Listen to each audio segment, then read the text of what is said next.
And we're in. Hello, everybody. Welcome, greetings, and salutations. Welcome back to Neon Lights Roleplay. And for In His Divine Name, the OnlyWar actual play live stream. I'm killing the acronyms lately. I'm feeling so fucking proud of myself today. How's everybody feeling today? Welcome back after a long night of Seven Suns. We are back here and ready to, I guess, do some more war, huh? Um, I have with us five amazing soldiers, five lovely, faithful souls who have given their lives and dedication to the Emperor and each other, who are ready to take back to the fires of war on Eastia Prime. I'm gonna pass it over to them and allow themselves to introduce themselves, but I'm gonna do a thing that I do from Seven Sons and let you guys tell the chat and everybody else at home. I guess that's the same people anyway. Who you are, where people can find you, who you're playing today, and you know what? Give you guys the same question I gave Seven Sons. Has your character ever dated? Take your time on that. Purple, you're first. I'll just set it in with that one. Okay. Hello, I'm Purple Phil. I'm gonna be playing Marius Fercholi, the sergeant of the group, and yeah, I don't know. He's a leader and he's trying to lead. But we'll see how it goes. Has he dated? Yes. That was as much as the question asked, so I've answered. Fair enough. You know what? I'll pass it off to Sir I guess that's on me. Fair enough. Hey guys, it's me, Sir Heckalot. I'm gonna be playing Taman Feldust along with her aide Benin, and yeah, Taman is dated. I mean, if last session was any indicator. Yeah, including in this campaign. So yeah, I wouldn't. Oh, you think that was a date? Hey, Wow. Hey, listen. Yikes. Wow. Wow. Wow. Okay, Wow. Okay. Already off to a great start. We're gonna have a 5-minute break for technical delay while we were. No, I'm kidding. It's okay. You know what? Yeah, we're just gonna move on. How about you talk to us, Turk? Oh yeah, let's go ahead and resolve that, huh? Hello everyone, I am Turk or Turk accented, and I certainly do have claws if you have thighs to grip. And I will be playing Kieran Lapata. I'll be playing Kieran Lapata, the Breacher. I recently spec'd into Breacher as a specialized training. Yeah, you so did that last session, didn't you? My allies is explosions, my quirk is explosions, and my enemies are numerous. But and your love language is. And my love language is explosions. I like causing localized explosive charges to detonate. Nope. Rocket launchers. No. Whether that be timed charges, trip mines, or biological functions. No. So yes, he has dated, but never really for long term, because for all of his floatiness, that's really all he's got. Anyway, I think if everyone else is recovered. Yeah, y'all go ahead. Yeah, I'm gonna go turn the AC up a little bit. I feel like it's a little hot in here. Oh god. I'm still dead, but I'm still here. Give me a second.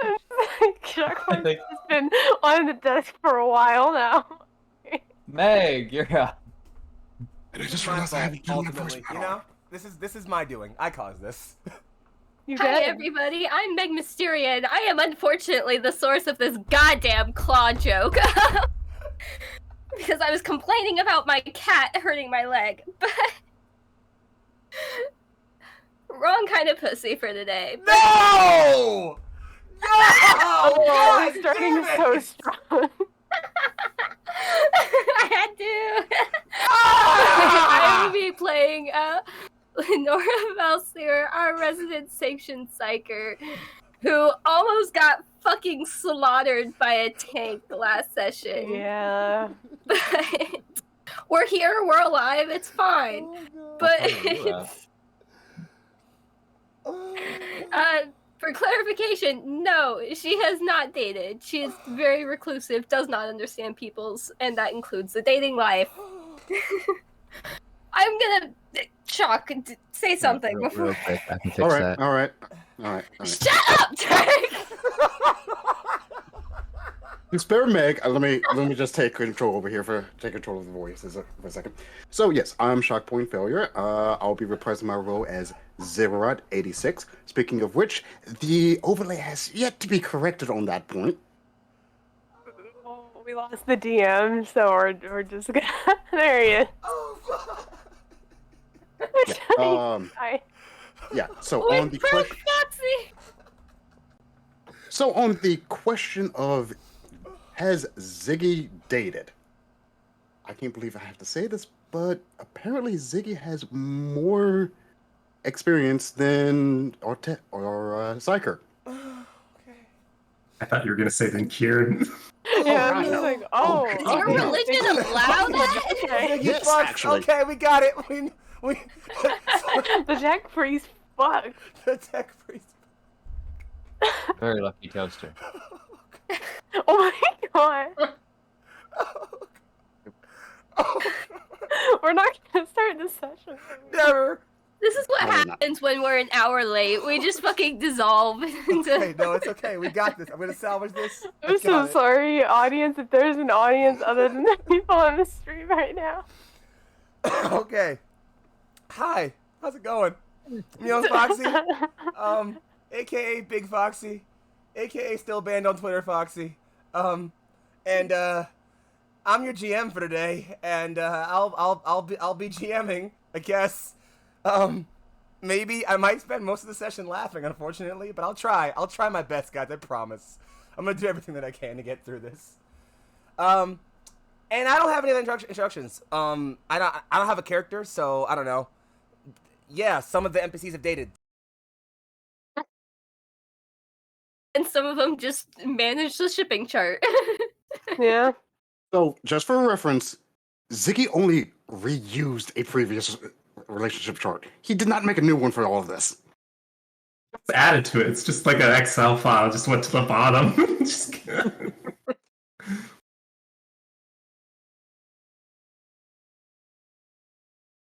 Did we lose Foxy? Or is that just me? Did we? Yeah. Can't hear the boy. Your audio is gone, Oh. sir. You kicked the mic. Oop. Okay, I fixed it. I bumped my USB. There it is. We got it. Okay. Well, if there's enough memeing and screaming, let's go ahead and bring it back in. Last session, our players began their part in the siege of Hive Nexus after a sort of long period of travel and some time to rest, celebrate, and recuperate before what would certainly be a grueling encounter.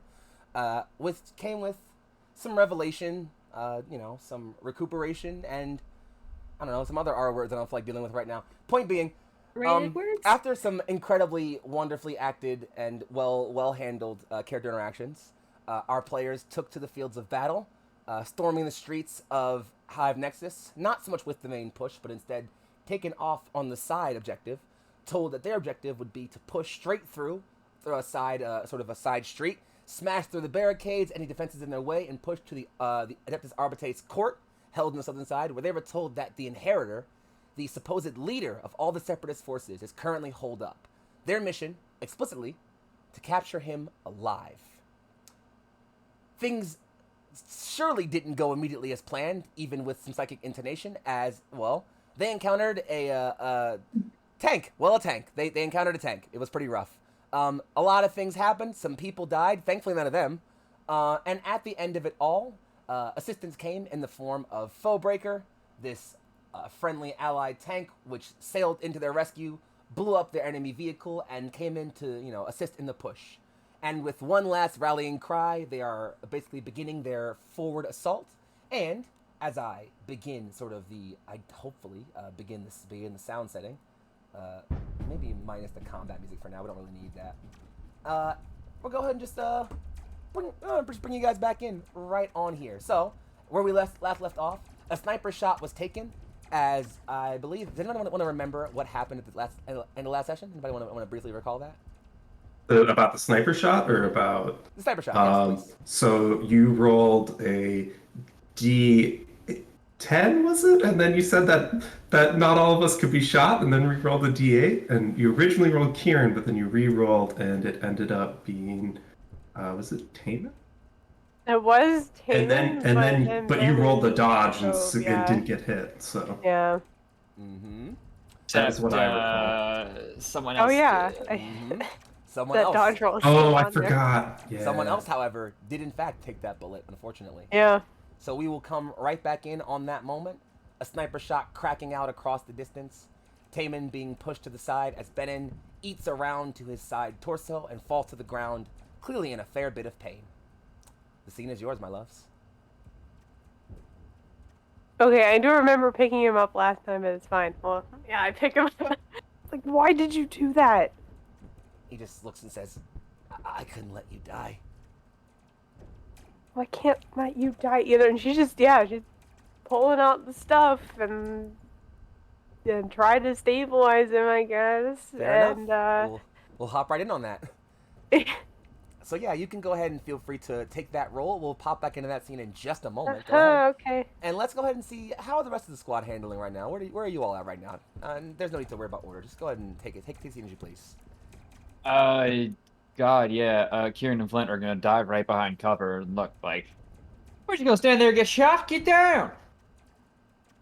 Yeah, I think Marius is kind of snapping his rifle to where he thinks it's from and trying to like move into cover, but also just trying to like see if he can spot where it's coming from. Yeah, and as you behind the sandbag. Like you run over, you kind of like point in the direction, kind of like seeing where it's coming from. As you're running, Remus just kind of turns, just like puts up a quick spray in that direction, just to if I can just to put them down, just a quick little spray of fire, just try to put them down real quick, you know. And yeah, that's his game plan. Also, I don't know if that last gun sound playing, so I'm just gonna play it again real quick. You know? Nope, I don't think it did. I'm hearing something. Okay, I don't know. There's some distant ones in the background, but I don't know if that one actually like went through. Who knows? Whatever the case, I'm just gonna hope it happened. Anyway, so yeah, he kind of just puts a quick spray of fire, falls in with you behind that sandbag, and he kind of just looks over and says, "Order, Sergeant." I can't spot him. Is he still up there? I can't tell from here, but I'd imagine not. Typical sniper doctrine is fire and move. Yeah, we're gonna need to get moving quickly here. Hey man, how's he looking? How's Ben looking? And yeah, we can. Great. That roll was not. Yeah, let's go ahead and see how that. Oh, well, that's unfortunate. This is fine. Yeah, so unfortunate.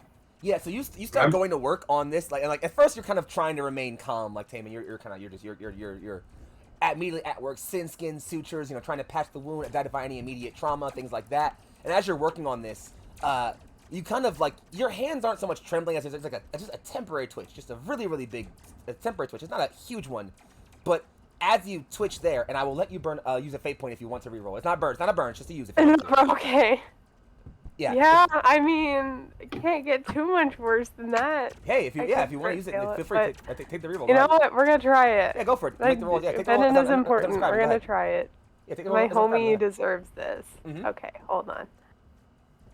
So yeah, you're kind of like trying to work on the sutures. You see a small twitch in like a little bit. As you twitch for a second, it's definitely not because of the twitch, but almost maybe just because the wound was so severe. Like just like more blood starts coming out for a bit, and you panic, and like that panic just immediately snaps into focus for you. Just like, I can't let this man die.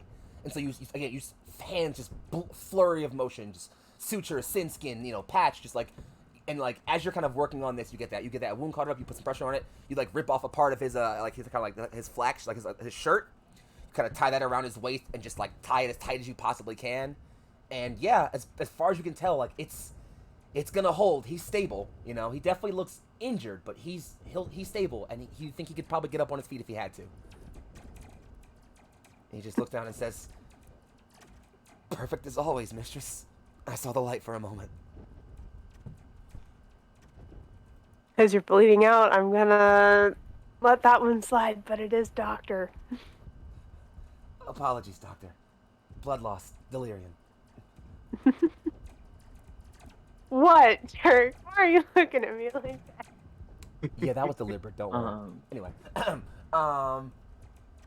so yeah, he looks pretty stable. So let's briefly go ahead and check in on our last two squad mates we haven't gotten a handle on. Lenora and Ziggy, what are you two up to as this shot rings out and your squad mates contended to?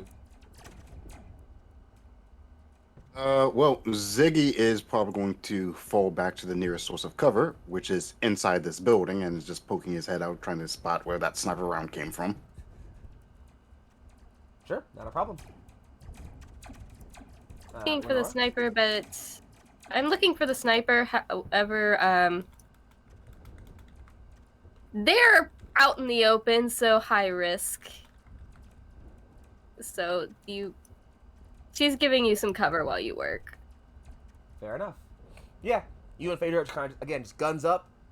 Similar to Remus, you both kind of, again, just put up that quick little, actually, I hadn't even seen this thing was gonna work yet, but that's okay. I will fix that in a moment. But yeah, you kind of, again, you put up that quick, just spray of fire one time, just very quickly, just kind of see if you can, see if you can put up a little spray of fire up in the up at that kind of like window area.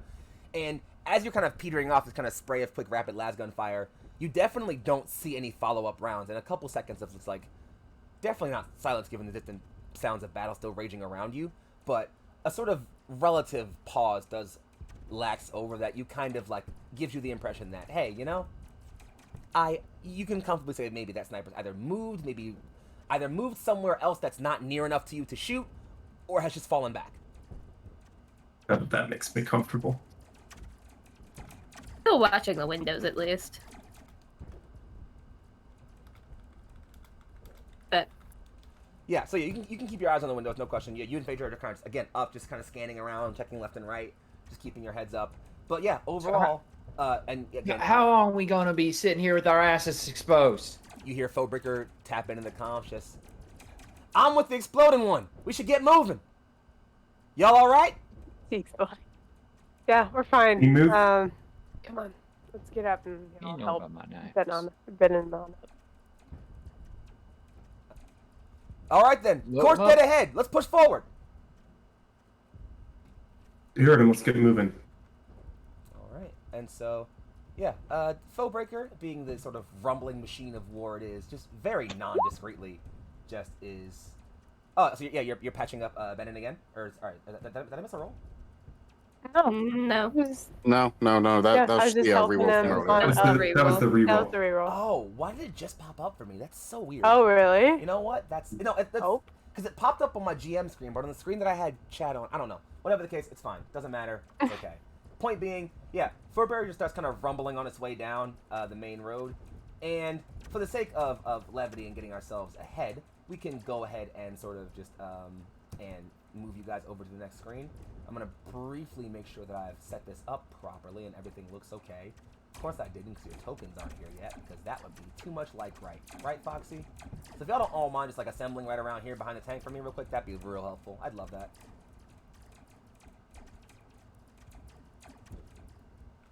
Boop, we'll slide that in, and then we'll go here.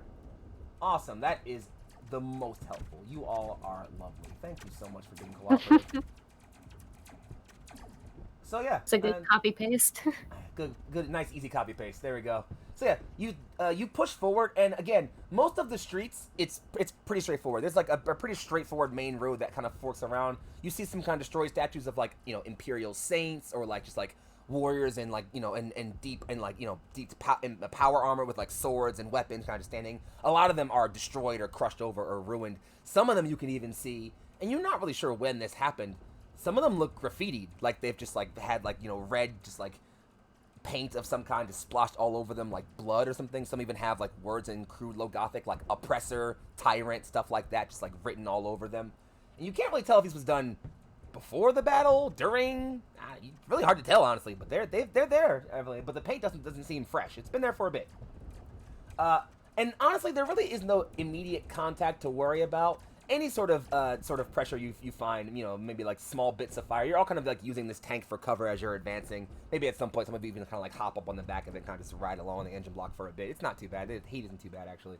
But as you're doing so, anytime you kind of see any immediate contact, it's not really much long after, besides whichever window bursts up in fire. breaker turret just like rotates over and just levels that window and the 4 or 5 windows nearby it. So you manage to pretty safely advance forward. Eventually, as you're moving down the streets, you are imposed with, at the end of this long, massive street, is this, where all the other buildings here seem pretty almost like STC standard buildings that you almost look like they're pretty much copy-pasted from different templates of various sort of, well, building templates, just very much just like built up very rapidly and simplistic without any much like flavor given besides like the standard like, you know, Imperial flair of skulls and eagle symbols everywhere because it's the Imperium we're talking about. This building you see in front of you, it is almost colonial in its sort of like in its depiction. It's very, very high, and there's like this marble etching around it. There's these long, high columns. Well, there were. As you're approaching, you can see they've all been shattered down by either explosion, cannon fire, or mortar shelling, airstrike. Who knows at this point? It's a war. It happens. But from what you could see, there's 2 large, wide arcing sort of stone cut staircases leading up to large doors. And on the outside, you can already see just the figures of just like, you know, and you can see bright clippings of las gun fire and other things, clipping out all around you. As you all sort of approach this this thing, and I will go ahead and slide you guys over to the proper map now. Oh, look at that. I think it even gave stream not a bad view. Perfect. So there you go. You can just see there's already sort of a battle raging out around here. It's already kind of already happening all around here already. So I'm gonna go ahead and give you guys some fucking combat music. Because as you're kind of approaching, there are definitely already some scattered Imperial guardsmen in these buildings here on the left or right. You can't really see them well enough to make out any, you know, sort of any indication of things. But Remus does take a quick peek at the Auspex and says, "Register in a few squads. No more than about 6 or 7 guardsmen, though. Although I'm getting 2 squad markers. Our company getting, looks like 115, 3-1, and 3-4. Which you would know one of those is definitely Lana Squadron." Yeah, I was gonna say one of those we've heard before too, and we know the name. I think one of them's which one? The Bravehearts. The Bravehearts. Yeah, I was gonna say it's the Bravehearts, and I don't remember the other one. Oh, you guys haven't met 4 before. Okay, we have. We just probably haven't heard the name. Is that what you're saying? Yeah, you have heard the name before, but yeah. Because I'm guessing that's Lana's squad, right? Yeah, they're 2 different squads. Remus passed you this info. He says like, I'm getting a few readings from like, you know, basically from like buildings down here, but you know they're sort of still like solid buildings, so you can't really tell like who they are amidst the din of battle. But ahead of you, there are definitely just you know, soldiers, you know, putting out like auto gun fire and different things.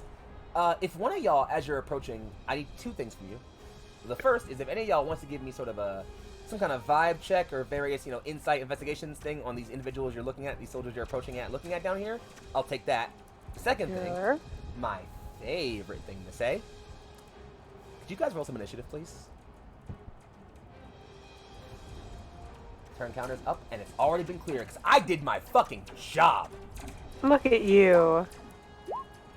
Don't Okay, forget to click your tokens. that's fine. No vibe check for me. This is fine. Okay. If that's good, Diego. Make this window Hey, a little yo. smaller. As we were approaching this, could I have asked Lenore about any tactical decisions from her visions that we might need to make at this point? Absolutely. Oh shit, I'm trying to remember what was actually said about this point. That's fine. If you need reminders, I can effectively refresh you, especially because some of the stuff has been changed because I had time to write in between sessions. But effectively, just the one thing you're remembering is, at this point, you kind of follow all the proper steps as you were supposed to. The only thing you encounter here is, you remember at this part, is that you definitely push on the court. You do see you all kind of eventually like pushing down the doors to the court, breaking into some rather heavy fire, as it were. But as you do push on, eventually encounter the Inheritor, and then a shadow kind of falls over you, feeling a little bit similar to a shadow you felt in the War Presence similarly. But overall, the general impression you get of this battle is that just like, make a full court press. Just push now. They're on the back foot. Yeah. Just relay that we just need to do a full push. Right. Yeah, everyone, we're gonna move in hard on fast on this. All right. I'll let the tank know to just drive straight in. Oh my God. That's the What best is way to that? do it, Captain. I actually did What's the thing up where I said with the it's not. vibe checks, by the way?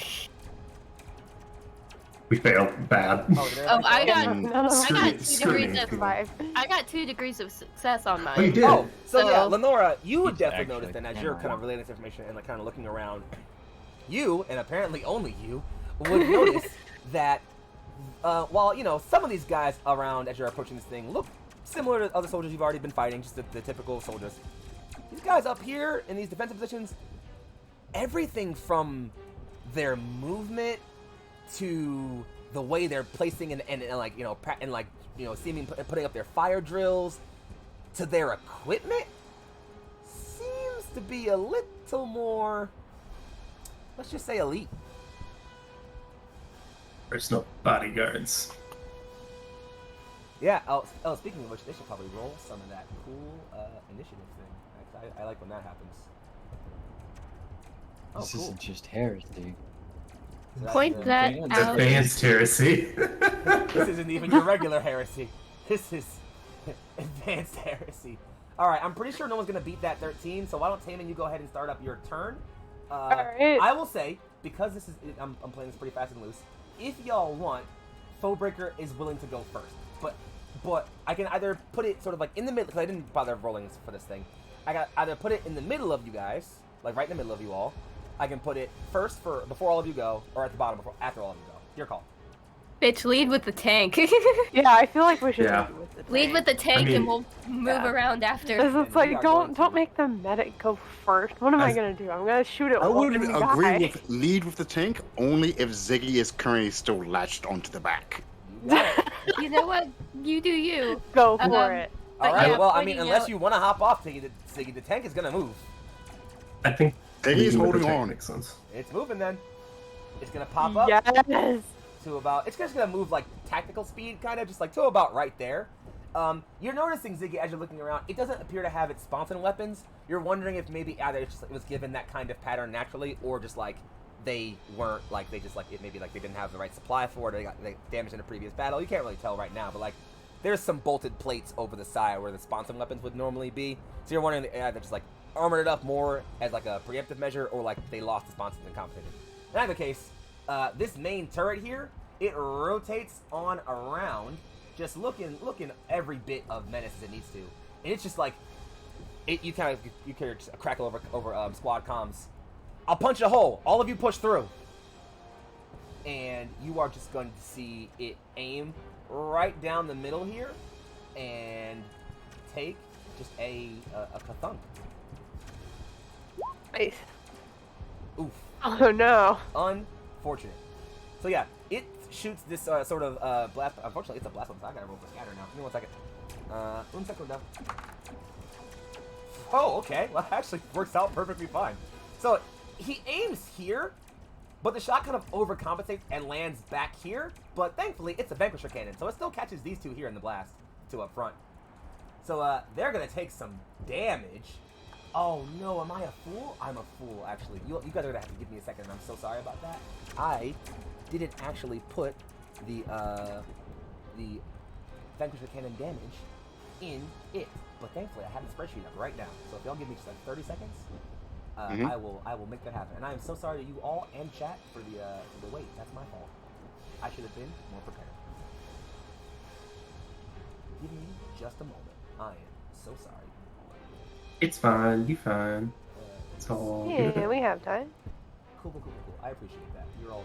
Gives us more time to think about what we're gonna do. Exactly. Yeah. That's clearly what I'm doing here. I'm clearly just giving you all the ability to think through how you want to play this. Pretty sure there's a. Okay, we got that. Is this it? Is this the right thing? Is it exotic weapons, explosive weapons, las weapons, launcher weapons, launcher weapons? Do I? Nope. Hold up. Where the? There used to be a thing for vehicle weapons on this thing. I can't find it anymore. Am I just like not smart? I don't know. Oh, I found it. I'm sorry. I'm the worst. It's early in the morning, guys. I'm so sorry. All right, here we go. So that's holy fuck. Okay. Let me go put that in the spreadsheet real quick, just so I can 3 plus that is type that. Does it have a pen? It has to have a pen. It's a fucking glass weapon. Oh, it's got a pen, all right. Wait, am I reading that right? I am reading that right. Yeah, give me 1 second. The only reason why I'm actually putting this in the sheet is I just want to really give y'all the full impact of how much fucking damage this thing does. There you go. And that's with a natural 1 by Okay. I'm glad it's yeah, on our so that's side. the thing. Yeah. That's with a natural 1. Oh, sorry. It has accurate. So, It's accurate. yeah. I'm glad it's on our side. Same. So yeah, let me just go ahead and For now. Oh, okay, For even better. now. Yeah. So What? you just see just this again. The cannon turns around. And Yeah, you just see this. it's too very- short of max, yeah. to be fair. This very definitive, just like ear-ringing explosion, especially for you, Ziggy. I don't know if you have the right filters for your audio, but like it's a loud. You feel like the tank shake. As the dust settles, though, these 2 veterans up here, yeah, they look like paste. They don't exist anymore. Like Taman, and your astute doctorate medical assumption, they fucking Your dead. paste. Yeah, great. I'm Speaking glad I of can which, give that diagnosis. Taman, my love, it's your turn. No. Go ahead. Okay. Well. I'm just gonna keep following the push for now. So yeah, I'm just gonna keep running along with the tank and going as far as I can. So I'm going to full movement, come over here to this alleyway. Then it's gonna come along with me over here and just be ready to keep running in and probably shoot the next turn. Oh, I also should say of note, these buildings here, they are open. You can go in them. Oh. I don't know who all might be in there, so I'll just hang out in the alley. It's Fair fine. enough, not a problem. And that was a full action for you? Yep. Very well. Move Yeah, 6 and Ben squares kind of is just follows full up, action. just slides in right behind you. He kind of presses himself up against the wall. You see him kind of like press a hand on his wound for a bit. I'm with you, Doctor. Good, don't mess I with read it too that much. Stop. Alright. I feel Up like next, such a dick for saying It that is now. the vets. This one back here, you'll see him kind of just vault over, kind of not even vault up, to kind of just move up to this kind of like half wall here. The staircase is kind of like a large marble archway, but there kind of are like some. The stair rises about a distance of like a half wall, like in like the pit, like from behind it where he is. But also kind of like a marble kind of stair with some rails there, where he kind of is like putting his weapon between, as he's gonna take his aim. You'll have to give me a second to measure some distance, as that's a thing I need to do. Give me 1 second. I'm so sorry. You'll see kind of there. So boom, yeah. So the only person you can actually really see right now is technically Lenora, or I guess he might make Kiernan, or yeah, he can make Kiernan to that Around the window and go corner. over there. Yeah, that's the corner of Yeah, a building. just you two, honestly, that would be it. But you'll definitely be getting cover from this regardless, either way. Either from the tank or the window there. But yeah, he will definitely go ahead and take that shot. And given that he actually didn't really move at all, he gon' go ahead and aim. Have him. Yeah, For he'll not do that. moving. He'll do exactly that. Did I I mean, he can see the tank too if he wants to try and shoot that. I mean, he might. I don't know. That's not gonna happen. But here comes the shot over at. I guess we'll just roll to figure out which two he's shooting at. Highs, lows. That's lows. So it's gonna be at you, Flint O. Here comes a hit. No Shoot at my modifiers. Flint. Mars has had 30, so he couldn't give any of his orders. There's that. Oh no. But thankfully, it was just a single shot. It wasn't a thing. So that's the thing. Was that at Flint or was that at me? I'm It's sorry. Flint. It was Flint, sorry. Was that Flint? Yeah, Okay. Flint. So I'm gonna go ahead and roll damage. You can definitely roll dodge to reduce the damage, and also you have your cover. That's a thing. Mm-hmm. And you'll get the cover from the building, which counts as Rockcrete in this instance. So here comes the damage. That's the wrong weapon. I'm sorry. Don't ignore that. There's that. Oh, look, he rolled even poorly. So yeah, between the cover and everything, you're fucking fine. Yeah, like you see, like, and again, you're used to these things, guys using auto guns and basic bullshit. But you hear definitively a charge up and then laser fire. as just like a last gunshot just like fires out and just like red hot buries itself into this wall. And it definitely hits the other side of this wall, but it's so hot that you can see a red impact on the other side of this wall right there, Kieran. This guy right here is going to also sit completely still, because they're a bit smarter than the average mover. And who can he see? I'm getting that same error I got last time from Streamlabs, but it didn't actually break anything, so that's fine. Don't worry about it. Just stop yelling at Streamlabs. He can see the Sarge, definitely. Sarge, yeah, you get some cover from there, definitely. You can see, I guess you can see Ziggy on the tank, and how high is Lehman Russ? No, I guess you actually couldn't see Lenora to like the tank. So yeah, I guess it would be one of you two. Again, we'll just do, let's see. I was gonna say, I don't know if you took into account last time, but there is the -30 as well from us not moving yet. Oh, that's true. You guys haven't moved. Yeah. That's true. I know who's thinking. I mean, I would argue you moved to get onto this map, but I'm not gonna be that finicky. It's fine. Okay, I mean, if you want to say that, that's fine too, because that's definitely true. I just wasn't sure. But if we're moving, we're probably running. Yeah, then, though maybe. Oh yeah. So then it's a -20 instead. Oh yeah, I'll give you guys the run bonus. That's a fair compromise. I'll give you that. I'll give you that the run minus. But yeah, this guy here will shoot at. Again, we'll do highs, lows. Going at you, Sergeant. Here comes the hit. Taking the half aim at -20. That's a fail. So yeah, he aims up, takes the shot, and just a single shot, just sails right by you. But even though it's maybe a few feet from your head and body, you definitely feel a slight rise in heat as it just sails right by you. Just one more time, because las gun sounds are apparently working, so we're gonna keep doing that. So yeah, so there you go. And so that happens there. This guy here is also in a good spot. He will hold his action, as will this guy here. And Lenora, you're up. Okay. Are they holding, or are they doing, there's a word for it. Overwatch? You don't know. Okay. Is holding an option? It's more of my phrase, because I didn't think it was. I thought they could just do Overwatch. No, but there are ways NPC, like enemies specifically, can do like enemies can do things. Action. Okay. It's a little bit different, but yeah. Totally fair. I just didn't know. No, it's fine. Thank you for asking. I don't mind. I don't ever mind clarifying that kind of stuff. It's fine. So go ahead, Lenora, whenever you're ready. We're just gonna take the action to move and duck into the alcove of this building. Boop, boop. And that was... I had to run, so that was a full. Okay.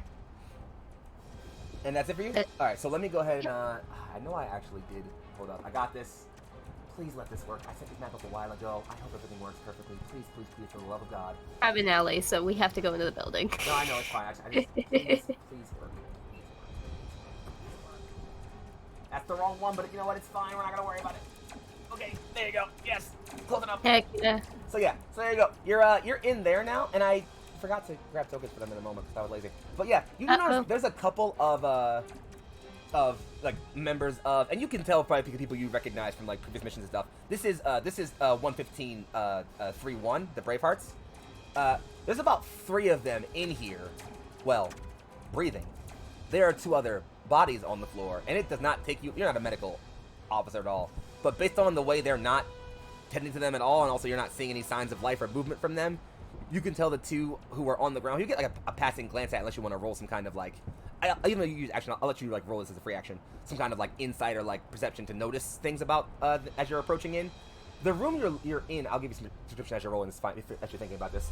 The room you're in appears to have once been some kind of maybe like manufacturing facility for minor minor needs, perhaps sort of STC fragment. You can see right here some what would have been like a damaged fabrication table where they would have selected what things to fabricate. The 2 fabricators are back here. Both of them, you don't really know much about tech, but you'd be willing to guess that by the laser blasts and other explosions holes in them, they probably don't work anymore. Also just some floating chairs around, just some pieces of rubble here or there. Did you want to roll that insight or anything to like notice anything about the room, Lenora? Let's go for it. Go for it. No. Well, that's fine. You don't notice anything, but they are definitely. So yeah, you see 3 living who, as they kind of pull and they look over at you. and almost like because they're so focused on battle, don't say anything. Just turn back to kind of like putting up cover fire for you all. And yeah, but you definitely notice that there are 2 on the ground who are dead around there, and that's kind of the only thing you all notice. And we'll pass over to the next turn. Zigster, hit it. Ask a question about that. Yes. Are they shooting like through windows on this side that just we can't? I just want to know if they're there or not. Yeah, there are windows there. I was okay. lazy with the map making because it was like 4 in the morning. Sorry. It's all good. I just wanted to know if they were like shooting out the side or if they were shooting out of the front or whatever. Yeah, I'll be honest. I kind of was thinking at first once I said there was a squad in here, y'all would just be like, okay, cool, we'll go to the other buildings then. So that's why I kind of got lazy with these ones down here. But that's okay. It's fine. Don't worry about it. It's fine. We compensate. I can conquer, okay? It's okay. Some of us will go that way, some of us will go this way. It's okay. Don't worry about it. Everything's fine. Yeah, so Ziggy is going to stay on the back of the tank, using it as cover, and he's going to take his entire turn to aim for something along here with the las rifle. Okay. So yeah, simple turn. Fair enough. I'm loving these quick turns. We're really making combat. Yeah. Loving this. Well, yeah, because we're doing a push. Kiernan, do it. All right, Kieran's gonna move up here where that blaster thing was, and he's gonna like kind of like gently settle back into it. He's gonna go. Whew, dang, is it hot or are you just standing around here, Lenore? Oh. No, Lenore. Oh my god. Who are you? Damon? Wow. That's me. Wow. That's me messing up. That's me messing up, not No, Kieran. I know. We're all. It was just. Pocket, put that in the bank because it's fucking gold. No, I'm certain that was. I know that was an out of character mistake. I know, but just like in the moment, it's just like that's really funny. I know it's fine. I won't cajole you for it. Man. It's okay. Don't worry about it. It's just the moment was very funny. Anyway, he is gonna look at Lenore and just like, you stay safe back there. you two over there. And sure, why not? I'm gonna fucking mute myself. No, you got it. Didn't see any complaints about it last time. Just want to check my range on this guy here. 54 with our 100. So okay, gonna take a shot at that guy. No aim. Do it. That's hits. Give me 1 damage roll. Success. Damage For 8 8 damage.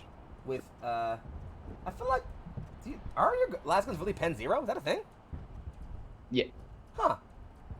Okay, that's fine.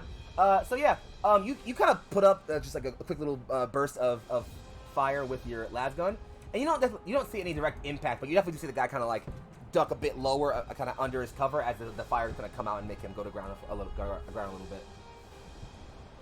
Anything else? Though he will look back and be like, I'm serious, Tim. You be careful here. I'm looking forward to round 2. And that's going to be his turn. Oh, dear. Now, see, where I be playing this character, I'd be like, I'm looking forward to round 7, just because that's me. But that's just me. Anywho, it's the bad guy's turn. I didn't say how long round 1 was. Round 1, subsection 8. I have nothing Oh to say my to that. fucking god! I have nothing to say to that except that look.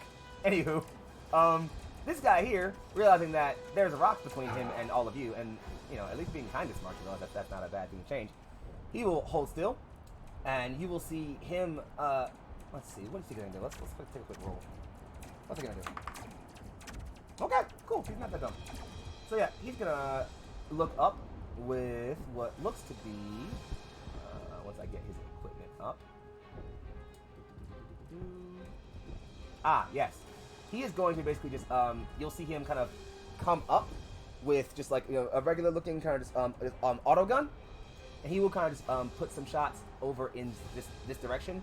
Not so much aiming at, like, shooting the tank, but more kind of like putting up a screen of fire for anything that comes in that direction. It doesn't actually hurt the tank at all, but it's more just like this sort of area right here. People who pass through it will have to take a check of some kind to not take some damage. But it does use up a lot of his ammo, effectively. That's effectively all he does. This other one will kind of come over here, and we'll just kind of wait for a bit. This one here will come, this one here will do the same. This guy here will run, to run to there. And that is their whole turn. Sergeant?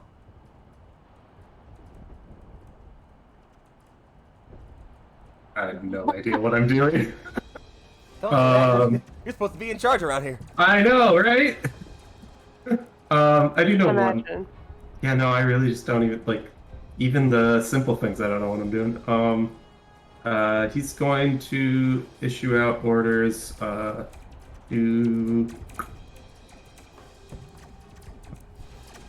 gonna say covering fire, but I think he's gonna go for the get him and yell at everyone to attack harder and shoot together, focus targets down, which is a command check, and then everyone who uses their allies gets a bonus. If I make it, I don't, so nothing coming through. He then for his action, I think he's gonna, just let me do some measuring just to figure out. That's I forget what the ranges are. That medium range. 75. Okay, so that's normal range. I think he's just gonna get on a knee and try and shoot the guy that's kind of up there behind cover with his thing. So, equipment, standard, half aim, just a standard shot. It's 5. Nope. Oof. Yeah, you sent out just like one shot, but almost like he was kind of watching you and like almost like kind of like lining up on you for a bit. He sees that shot coming and just like immediately you see him just kind of like duck back right before the shot kind of comes out. Anything else? Nope, that's my full turn. Lenore, the soldiers who are in here from the squads, you kind of see them kind of just come out and just like begin to kind of try to put up a hail of fire. You hear what seems to be, and it definitely doesn't seem like the typical commander you hear previously from the Bravehearts, but someone comes up on squad command comm and just says, 3-2 is here, provide cover for them, and you just kind of see like them putting up a sheen of fire. What that accounts to is basically you all get an extra -5 for shot to hit at you guys. Hell yeah. And Taman, with that said, you're up. Okay. Oh, actually, sorry, I lied. Tank. Oh, yeah, the tank has to go. Yeah. Yeah, so the tank. Alright, what's the tank gonna do? Does anyone want to? Okay, quick question, and I will let you do this as a free action, just because I'm considering. Sergeant, is there any order you want to give to the tank? Anything specific you want us to do? How specific can I be? Take out the ones behind cover, because I think like the ones that are like entrenched in the back are going to be. I'm guessing they're going to get cover when we hit them, which means we're not going to be doing very much damage. Yeah, that's what I'm giving. Okay, so specifically, these guys are behind the staircase, not like out of a window, right? Okay. So yeah, Kohlberger Javardas and says, affirmative. Drop in heat. It's going to just roll up again at tactical speed, and as it gets right here. Hey Zigster, I just on the back of the tank. Do you want to give me some kind of something to notice things? A check to notice something, if you don't mind. All right, so one scrutiny check coming right. Any modifiers? Nope. Okay. Flat roll. Oof. Yeah. No. So yeah, you don't notice. The only thing you notice is that this guy over here, who appears to kind of be like not so much. He's not behind a staircase. It's kind of like a pavilion up here at the top, as the staircase kind of becomes the doorway. He's kind of hiding behind like a half wall here. You definitely see that he kind of stayed down for a bit longer than would just be like getting down for cover. And as he comes back up, he does not have the same weapon in his hands. Oh no. And as the tank crests this angle right here, give me 1 second because I am so bad at having the right stat sheets up in this moment. I was doing so good today. Let's see. Oh, that's actually a thing. Whoops. Yep. This happens. Oh no. Rip.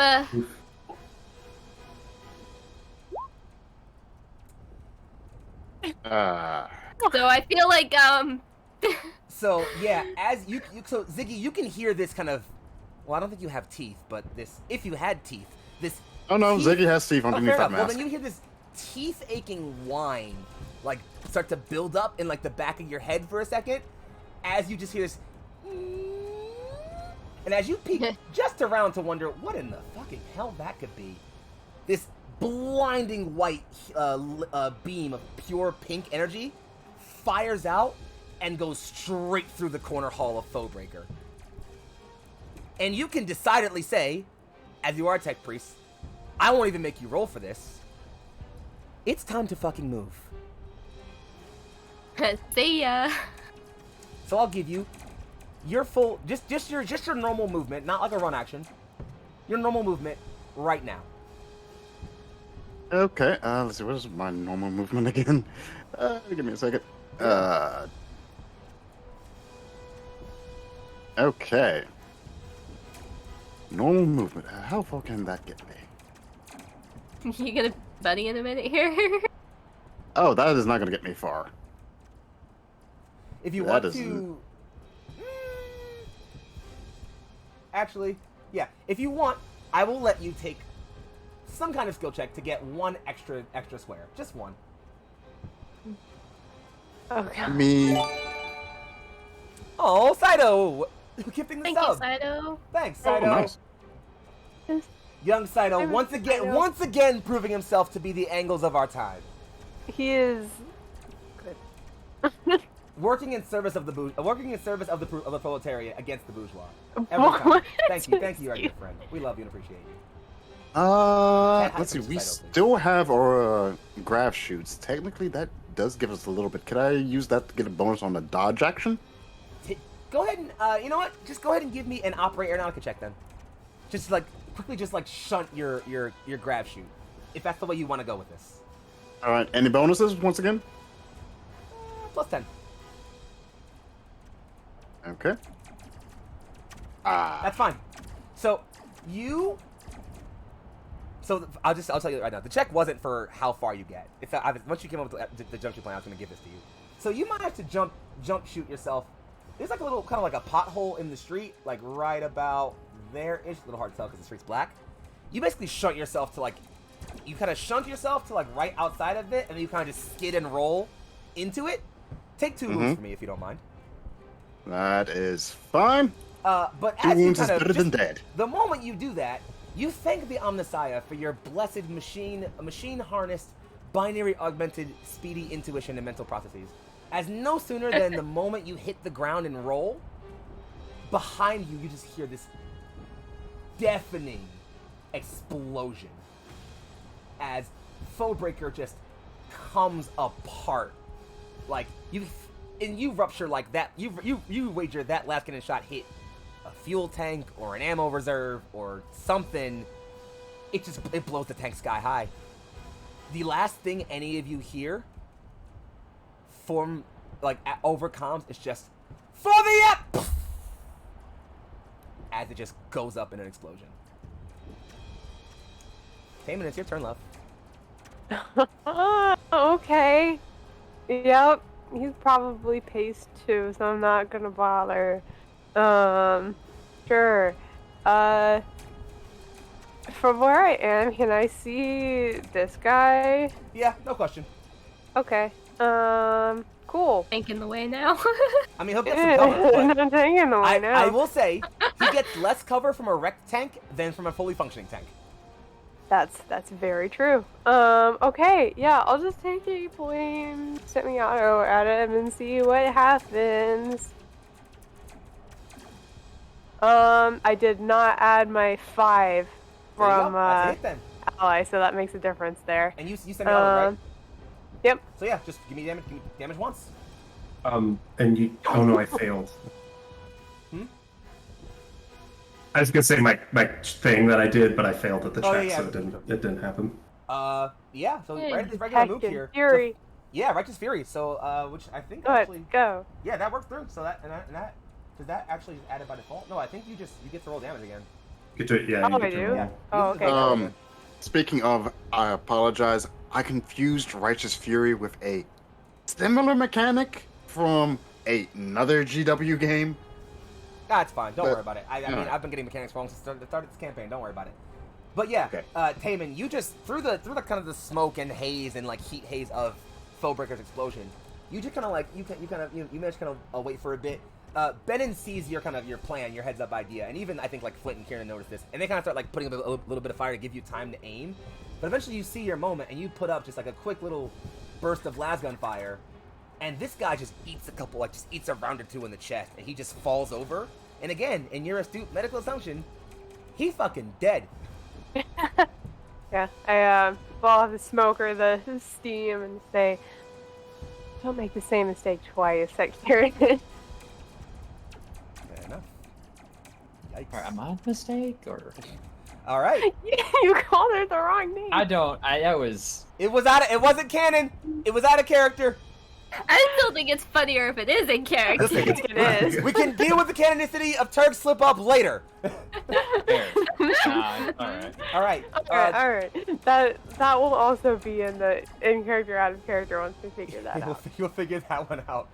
This OG who has the last cannon, you'll see him like chuck it to the side, and sling up his weapon again, and without aiming, he will just take a shot, just kind of down here again, same sort of shot. You'll still get the benefit of your cover, and also your the extra -5 to hit from your Buddies? yeah, from the ally. So let me go ahead and do that real quick as he rolls to hit without aiming. No aim, hit, -5. And there's only one hit. You can take that action if you want to lower damage. I'm gonna roll damage now. Go ahead and feel free to roll dodge to lower that damage. Oh, was that on me? No, I was right here at the end. Okay. Alright. Gonna hope this is gonna work. Come on. Oof, unfortunate. Alright. Right next to the doctor. You all are so- getting hurt right in front of me, which is good. So let's see. Cover. So you have. So the pen perfectly negates your armor and toughness bonus, so that drops to be a flat 11. But thanks to the benefit of the cover, you only take 4 wounds. Does pen just go through armor? That's the way I understood it. I could Yes. be wrong though. Yeah, No? pen just negates the benefit you would get from armor and toughness bonus. Oh, okay. I see. So yeah, It's not additional damage. It is just take that off of your armor, yeah, then do the like damage. you all Okay. flat reduce all Kind damage of by. is. I'm pretty sure by default 7. If you have a toughness bonus of at least 3, it's 3 from that and then 4 from your armor. Some of you might have slightly better because of different things you have. But yeah, you guys by default reduce all damage by 7. That's just flat with no cover bonus or anything else. Gotcha. So yeah, you just take those 4 wounds, Kieran, as again just like a burst of las weapon fire flies out at you. You again notice another hole or two in this wall next to you. But as you kind of feel a bit of a sting, you look down and notice there's also a burn mark and possibly a hole in you. First. Your leg in particular. Mm-hmm. Thank you for pointing that out. Let's Yeah, see. sorry for confusing with the soccer demon. You just blow my mind. He's trying to save face. Save my face. I guess I gotta roll for this one, huh? Because he can technically see 3 of you. So 1, 2, 3. Oh shit! I'm so sorry. All right.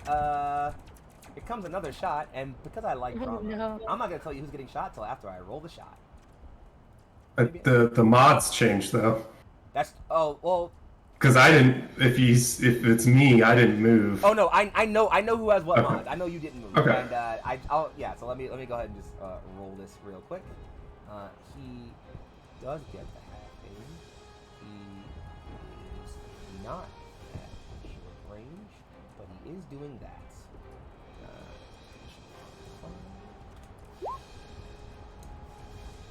Oh no. Rip. Oh no. Hey Kieran, Oh no! you like roll a dodge for me again, bud?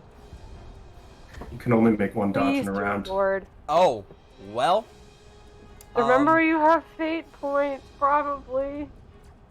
Yep. So let me go That ahead. you can and, use I gotta if this roll some doesn't damage work. First. I'm sorry. Let me go ahead and do that first. 1 and 2. So let's see.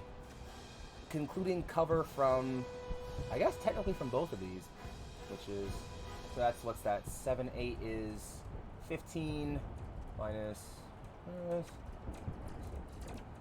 15 minus 6. What number is that? 8 9. or 9. Oh. So yeah, 9 wounds to you, friend. You're right. Oh no. Well, a few more wounds than I would like to have taken. I'm sorry. Apparently because it puts me up at my maximum. Oh, so that means So you're at that 0? means crit damage for you. Do you if it's 0? Oh no, Or is you're it when you go at, under oh, you're 0? at your maximum? Over. By how Like, many? Over. Oh.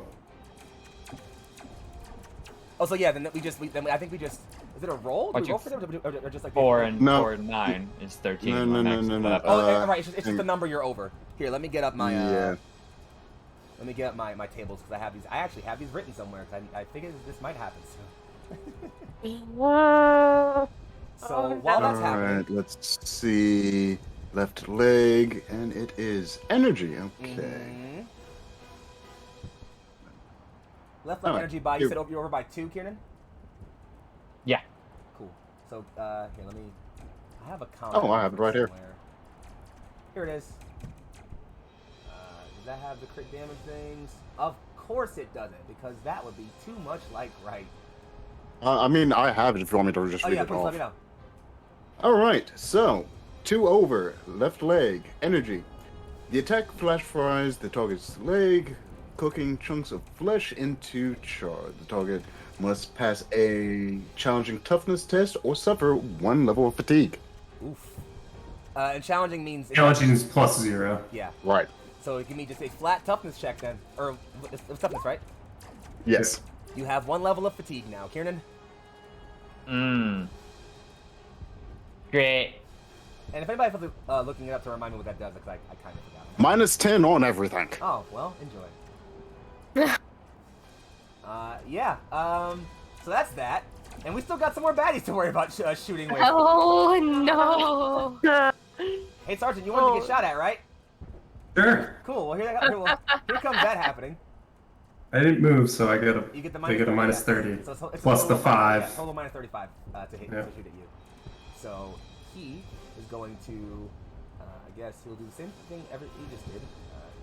That's definitely a lot harder to hit given the whole, minus everything. Boop. Fails. So yeah, That's he fails to hit you. Again, it's just a burst of last gun fire fires out at you, Sergeant. The other one will, let's see, because he can technically see 2 of you. Technically 3, actually. Technically 4, actually. So 1, 2, 3, 4. 1. Lenora, you're taking this one. Oh yeah. He is going to still semi-auto and half aim, but you're definitely in cover from that building. Don't you worry. Heck yeah. But for you, he's up to short range now. So you're gonna get that minus 5 because you did move. Still failed. Yeah. Wow, the 93. Yeah, that guy isn't feeling it at all. So yeah, you just, again, because it comes up, just a spray of las gun fire comes off in the distance at you, and just like, but again, because of the hail of fire the squad mates in the building are putting up, he can't really seem to get a good lineup on you, and just it kind of just like all kind of just hits the wall around you, and you feel fine overall. Speaking of which, it's your turn, love. This guy's causing problems. A lot of guys are causing Severe problems. Severe. Severe problems. One of them blew up my tank and then shot my friend. So you know what? Which one of them Well, I is mean, to be causing fair, the most problems? what did you expect them to do?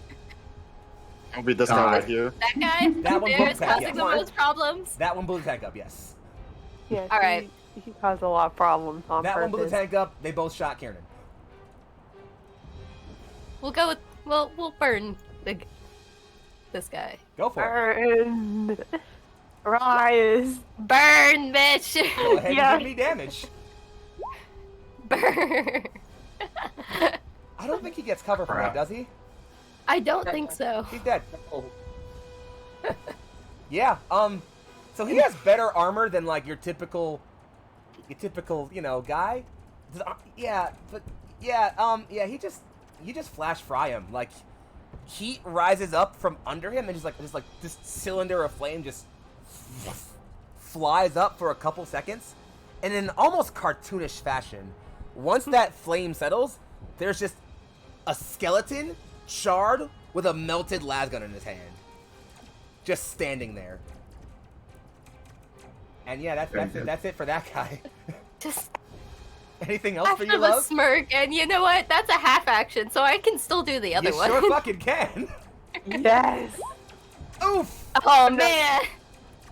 Uh oh. Wait, and what were you using that at? So I don't think you cause That is unfettered. Oh, so do you cause a problem for that? Does that cause perils or no? I don't think so. It only causes an issue if you push, right?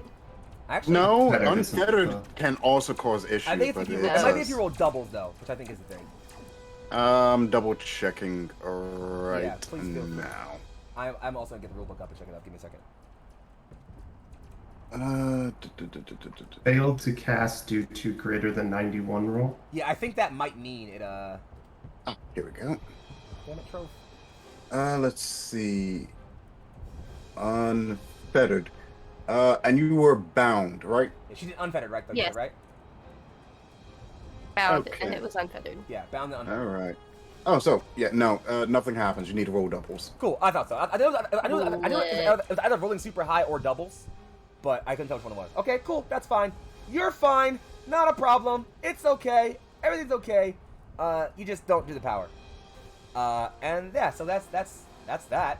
I'm happy about not doing the power, but Anything else? no, Zigster, that is hit it. First question: do I still have my full aim bonus from before, or did I lose it because of the dodge? You lost it because you dodged. Ah, well, shame. I was hoping to bank on that, but all right, I'll just take this right on out. And no. Yeah, I'm gonna half aim, and I'm gonna semi-auto. I am aiming for.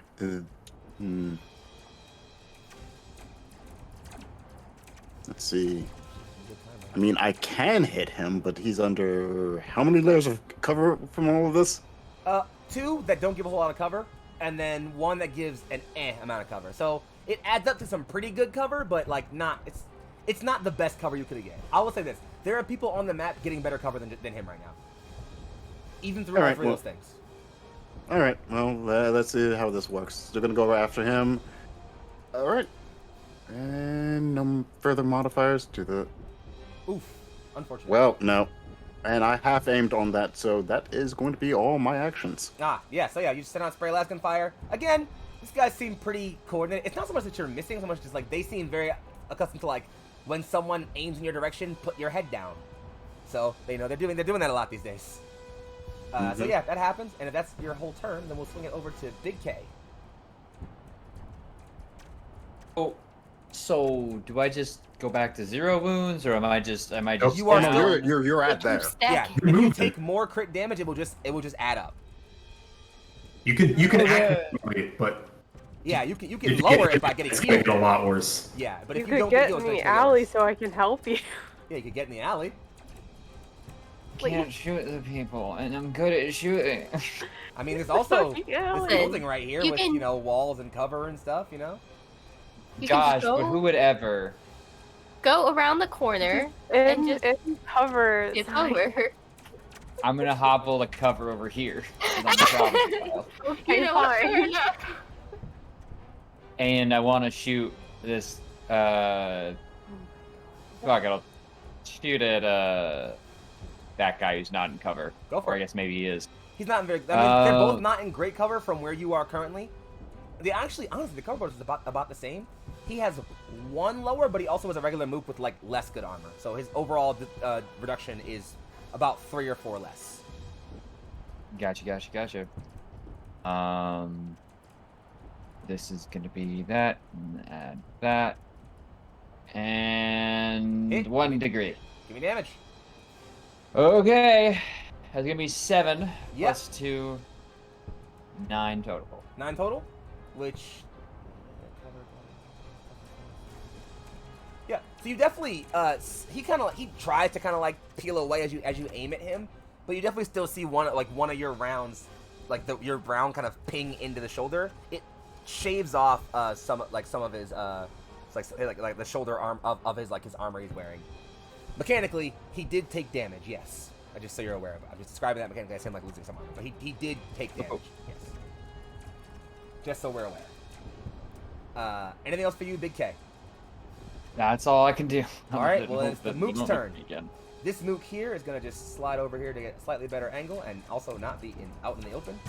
And he will take his shot right up here at Lenora. But again, this is just a Mook, not necessarily a super veteran guy. So he cannot have aim. You are still in cover. I guess he is still a short range. So that, and Lenora, you did not move last turn, technically, right? So that is a minus 35 to hit you. I don't know if he can make that shot.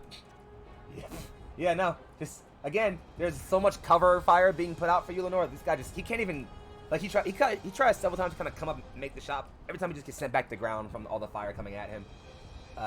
These two up here. Let me do a quick check real quick. Yeah, this one here gets a bit of a wide-eyed look.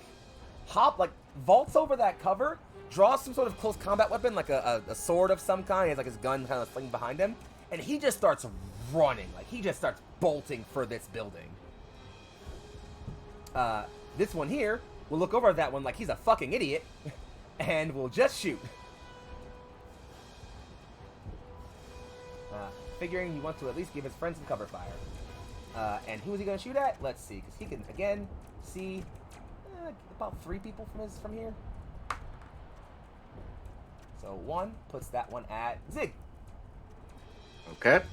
Which is going to happen right now.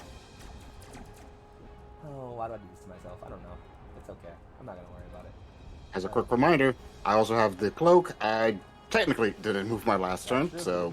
No, I know. It's fine. It's not a big deal. Okay. Yep. No, that wasn't what I was saying why I did this to myself. It's, I'm being nice to you all again, I'm realizing it's that. But, no, it's fine. He misses. He takes the shots over at you, but again, between you being in the pothole, having your cloak up, and also being, like, in ground, shots just kind of sail by you. Seems like he's maybe just a bit scared of what's happening. Big Sergeant, take it away.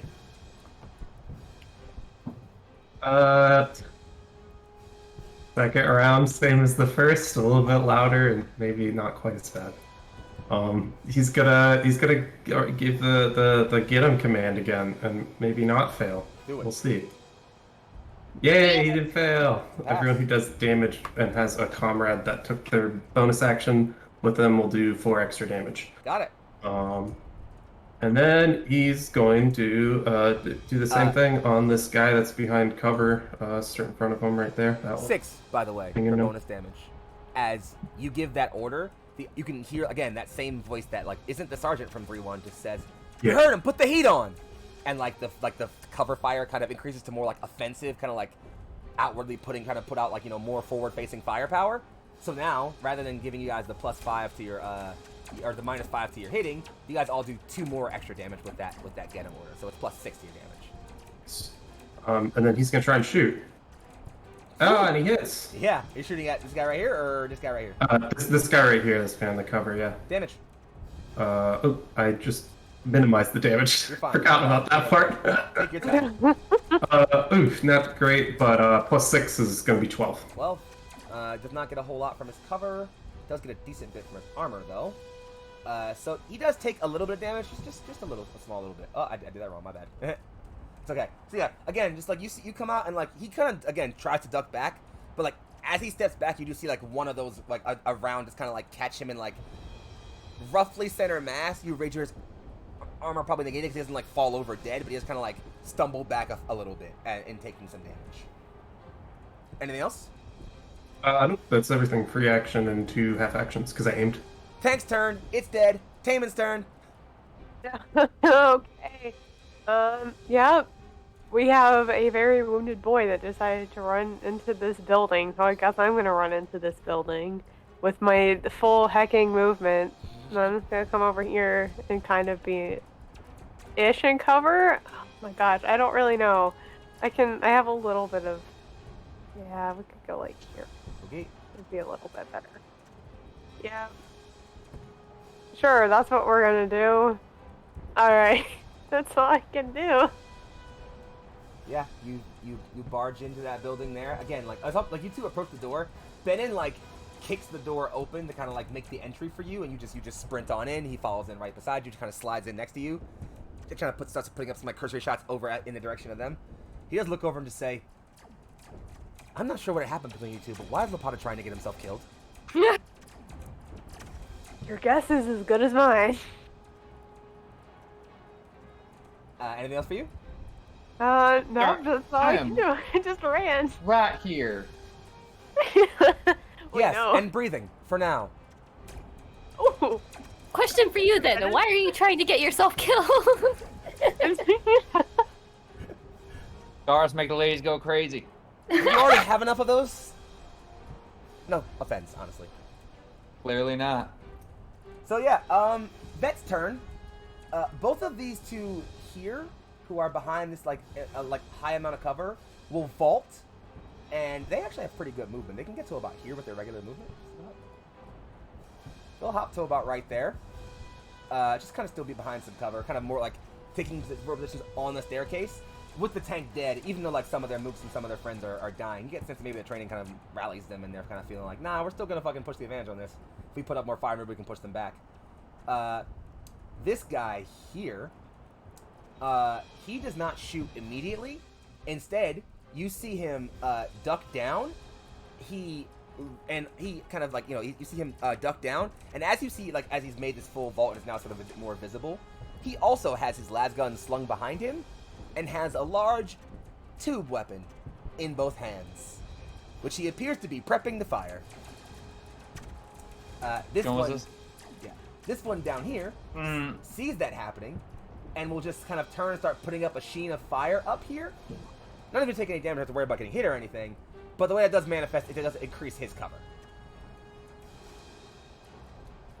This one here will slide from where he is, kind of like, again, hopping the pavilion and sliding back behind this statue.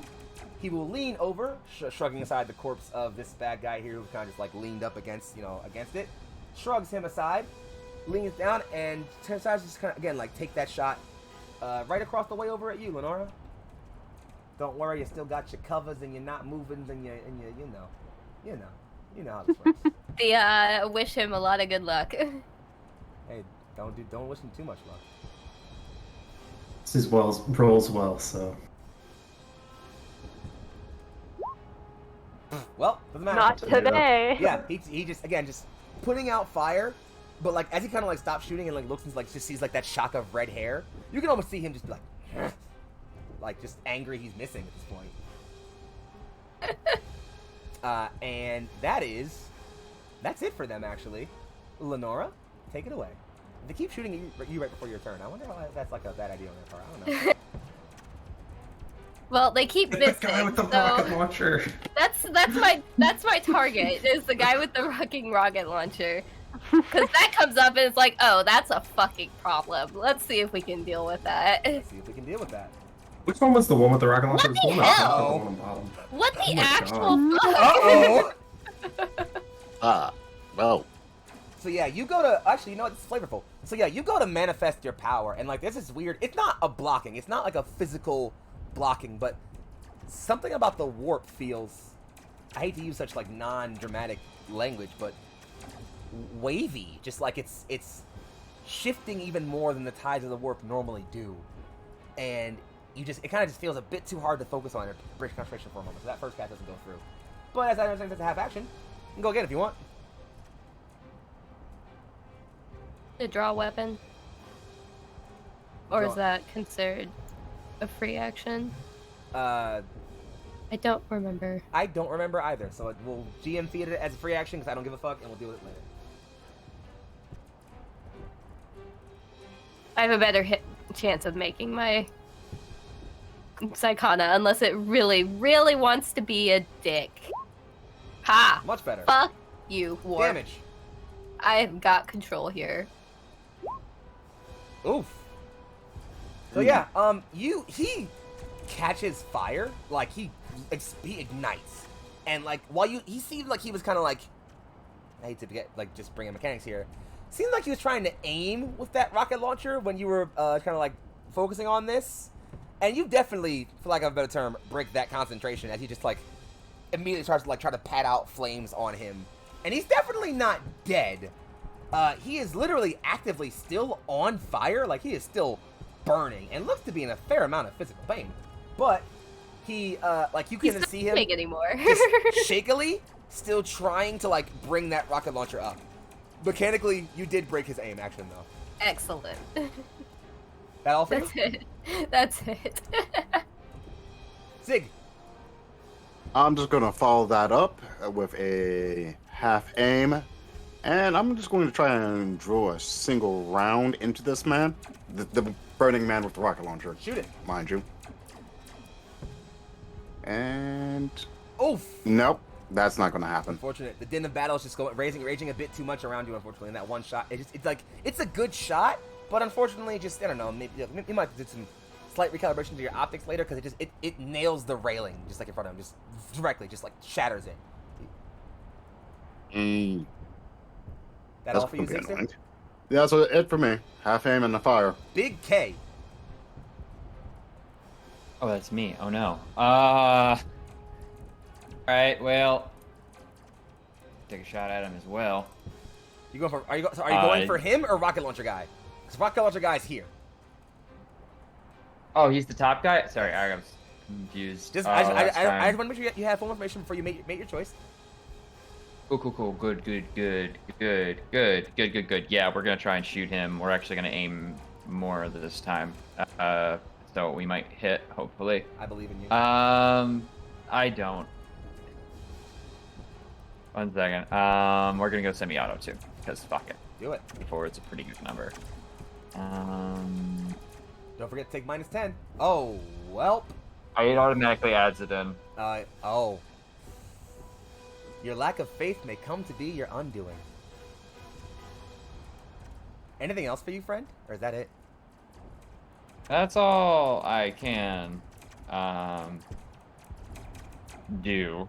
Okay. I will have you know this is reliable, so it has to be 100 to break. What'd you say? Anyway. Wait, I'm sorry. I didn't hear you. It's real. It had to be. I had to roll a 100 for it to go Oh yeah, wrong. for it to like even so. fail. Yeah, that's like the worst thing you could have rolled. Actually, it's kind of unfortunate. So it's the Mook's turn. This one here will shuffle to where his friend used to be. Just kind of repositioning. This one here will again just run. He makes it to basically right through the window. He kind of just vaults through. It just kind of like shatters through a window and like breaks in. Again, just has that like jagged looking sword ready, eyes wild, and just looks like he's just all care aside, ready to come swinging at you guys. This one here is going to... I guess he could just shoot, or... Let's find out what he does. Give me a second. Wow, alright, I guess everybody's feeling stupid today. He also feels a little brave and brave-hearted. He will say, you know what? He made it. That madman made it. We're going in. He'll throw his lasgun on a sling behind him, draw a curved looking, like really crude looking, almost like a blunt weapon of some kind, scream something, and just take off running in the direction of you all. Oh my god, okay. Any mooks left? Oh yeah, this guy right here. God fucking... He charging too? Are they all just This guy's, rejecting I guess, I don't know, humanity? maybe an order was given, like, throw the cannon fodder in. I don't fucking know. Whatever the case, this guy throws his lasgun back, pulls out a melee weapon of some variety. Imagine whatever you fucking want it to be in your heads. I don't really care. And he just runs, just takes off wild-eyed and screaming in the direction of this building right here. Sergeant, it's your turn. Give your bad guys higher wisdom if you're gonna play this game, by the way. Give them higher willpower. Just do that. 1 second. I'm trying to look something up. How do I use fate points? Because it seems kind of important for this. A fate point Wanna can make be sure I'm doing burned. it. A fate point can be spent for a reroll, to add a bonus to a check, or for something else. I think. I can't remember. Add a degree of success to a test. Or it can be burned for like rare and pivotal important moments. But Yeah. burning it gets rid of it permanently. That, like, it's gone. You lose that fate point forever unless I give you another one for, like, doing a great thing. Okay, well, I might just keep it for the reroll because that seems more useful. But Marius is gonna same. He's just gonna keep doing the same thing, but try and make the command check again to give everyone a bonus.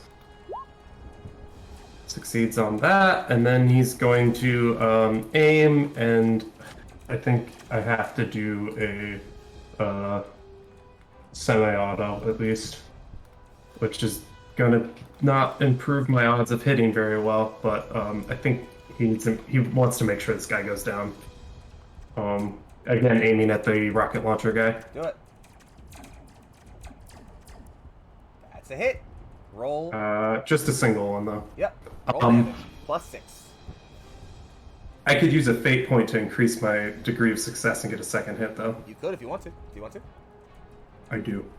And then roll damage twice. +6. Okay. Oh. So first one was a 7 with the +6, and then the second one was Righteous Fury for a 12 on top of the 13. Give me 1 second. 1, 2, 3, 4, 5, 6, 7, 8. Where's my D8s? That's of course just the worst possible thing to roll. I mean, it doesn't really matter that much, I guess. So yeah, this guy's kind of shakily raising his rocket launcher while still burning, and you maybe briefly admire his dedication to the cause, as he's like still trying to make this happen while literally burning to death. But you figure, you know what? I'm in a merciful mood. I'll put him out of misery. You ready? And with the Emperor's favor by your side, just 2 last gun shots sink into this guy's chest, just right, like left and right. He slumps over. The trigger hand of the rocket launcher bumps the railing. A rocket flies out, slams into this doorway, blows that door open. There is now a wide open hole forward into the like further down into the court. Also, this guy's very dead. Yay! We didn't get hit by that. No, that's his turn. All right, I'm actually also kind of happy that happened. Taman, go. Oh no, my cat stole my headphone. Okay. Alright. There's a man in the building now, and I want to shoot him. Shoot him, man. I'm gonna try.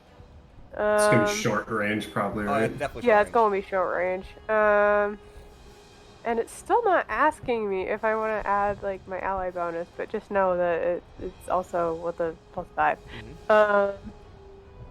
Yeah, okay, won't need it anyway. Awesome. And I did semi, so is that rolling the damage once or twice? Because I have 2. Once. You needed 3 once? to get Yeah, the second yeah. one. Oh, wait, you have the +5 though, which would be 3, right? Oh, yeah, because that'd be 65, 68. Yeah, which is 60, exactly 48, that's yeah, 3, you right? get exactly 2 hits. So you get roll damage twice, +6 both Okay, times. cool. Yeah, this guy bashes thin, wild-eyed. You and Benin just turn, and no words between you. Like, you kind of almost fall back, like kind of like crouch stance. Just, again, you turn and you guys aim at him, and just this hail of laser gun fire blasts out. And this guy just gets shredded. You put holes in him, and he just slumps back up against, like, the wall, dropping that sword as, like, trying to find some kind of hold, and just falls down over, very, very dead. Bye.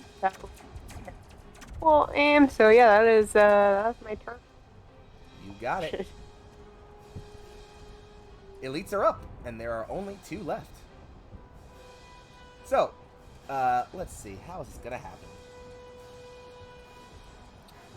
You know what? I have 3 plans on what they can do, and I'm gonna roll between them to decide what plan they decide.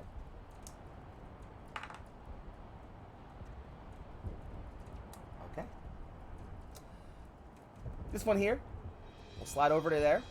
This one here will vault the staircase to go to here. There's one over there. They will both, realizing that, like, there clearly is, like, all flanks are falling apart here. There's really no push they have anywhere. But realizing, like, they've been splitting their fire across multiple flanks this entire time, they're realizing, like, you know what? We're going to concentrate fire, and we're going to go ahead and try to push on our weak side because, well, our whole squad over here is dead. So they are both turning and putting fire on the building. So I gotta roll some damage. Don't worry, you guys still get cover and haven't moved, so this won't be the worst thing. But things will still happen. Okay? Alright. Just want you guys to be aware of that, okay? Just want y'all to know you all are dear and You keep couching this as if you're not gonna just kill us. No, I'm sorry. I'm just rolling the die. He's trying. No, actually, He's I was trying to set up modifiers. That was why I was trying to waste time. Minus 30. Because y'all haven't moved. And that still hits. Oh my god, Wow. the flat even roll. Holy shit. The luck. Here comes just flat damage. You still get cover, so basically Pen would ignore all of your armor, but you are behind Rockcrete, which gives you 10. Not Rockcrete, you're behind let's call it not Rockcrete. Plastic. Still make a dodge chest too. Oh yeah, you can dodge test. Don't forget your minus 10 because you're fatigued, but I think oh yeah, it's automatically good. You're fine. But yes, please dodge test to lower that damage, please.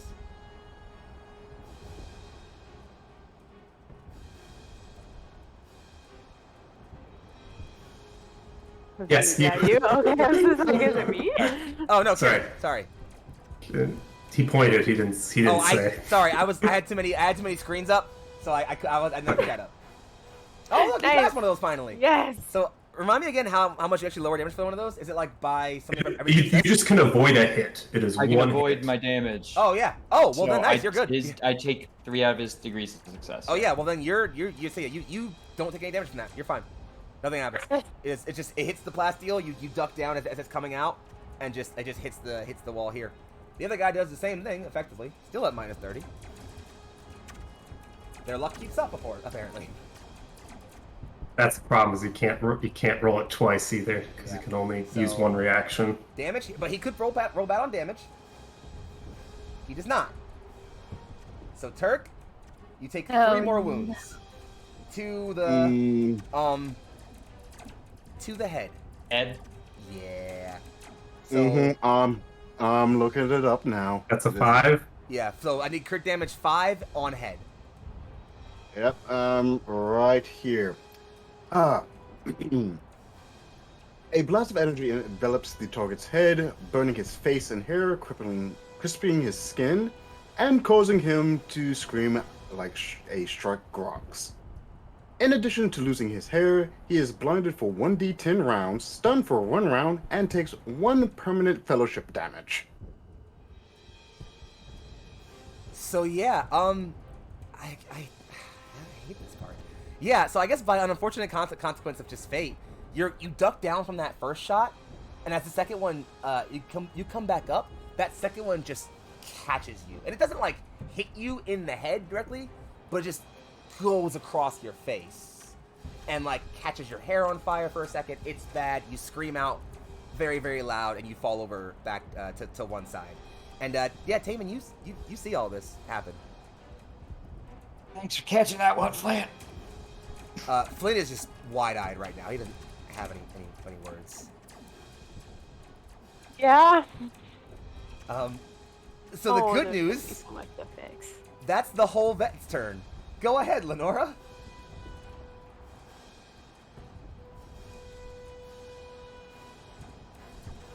Need to say something like Vulcan lives now. Alright, we'll go for this first guy. Burn him. Burning. I'm burning! You sure? Oh my God, you're burning. No. Oh my God, you're burning. Roll it again. You get damage again. Ew. Fucking Yeah. burning. So, Yes. Lenora, your psychic fire is normally like, it's a red, but still like an unnatural red for fire. It's an intense heat. When you like clench your fist and focus this time, it is like white hot heat. Like so hot that like it almost blinds any of you looking that way. Just like this haze of just intense pressure just mists over this guy. So loud and hot that like the whine of it drowns out his conflagrating scream. And as again that heat haze settles, he's just like a pile of mush, just heat melted plastic and flak and what you assume was maybe flesh at one point. And yeah, he's super dead. It could have been flesh. Alright. Next victim. Do it. Damage. Burn. Yeah, see, 12 wounds, they have some armor.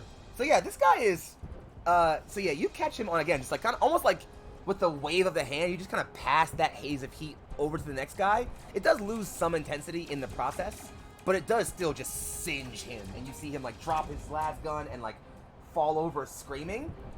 You get the sense that he's definitely not dead, but he doesn't look good at all. Like, even, like, spiritually, he might need some therapy if he gets out of this alive. Which, like, none of you expect or anything, but, you know. Assuming he makes it to that point. Anything else for you, love? No, that is it.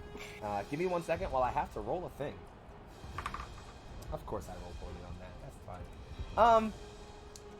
These two here, who are just, like, charging, as they hear this, like, blinding heat haze and like, hear both of their, well, at this point, commanding officers screaming bloody murder into the Vox, that bravado they had in their charge just falters.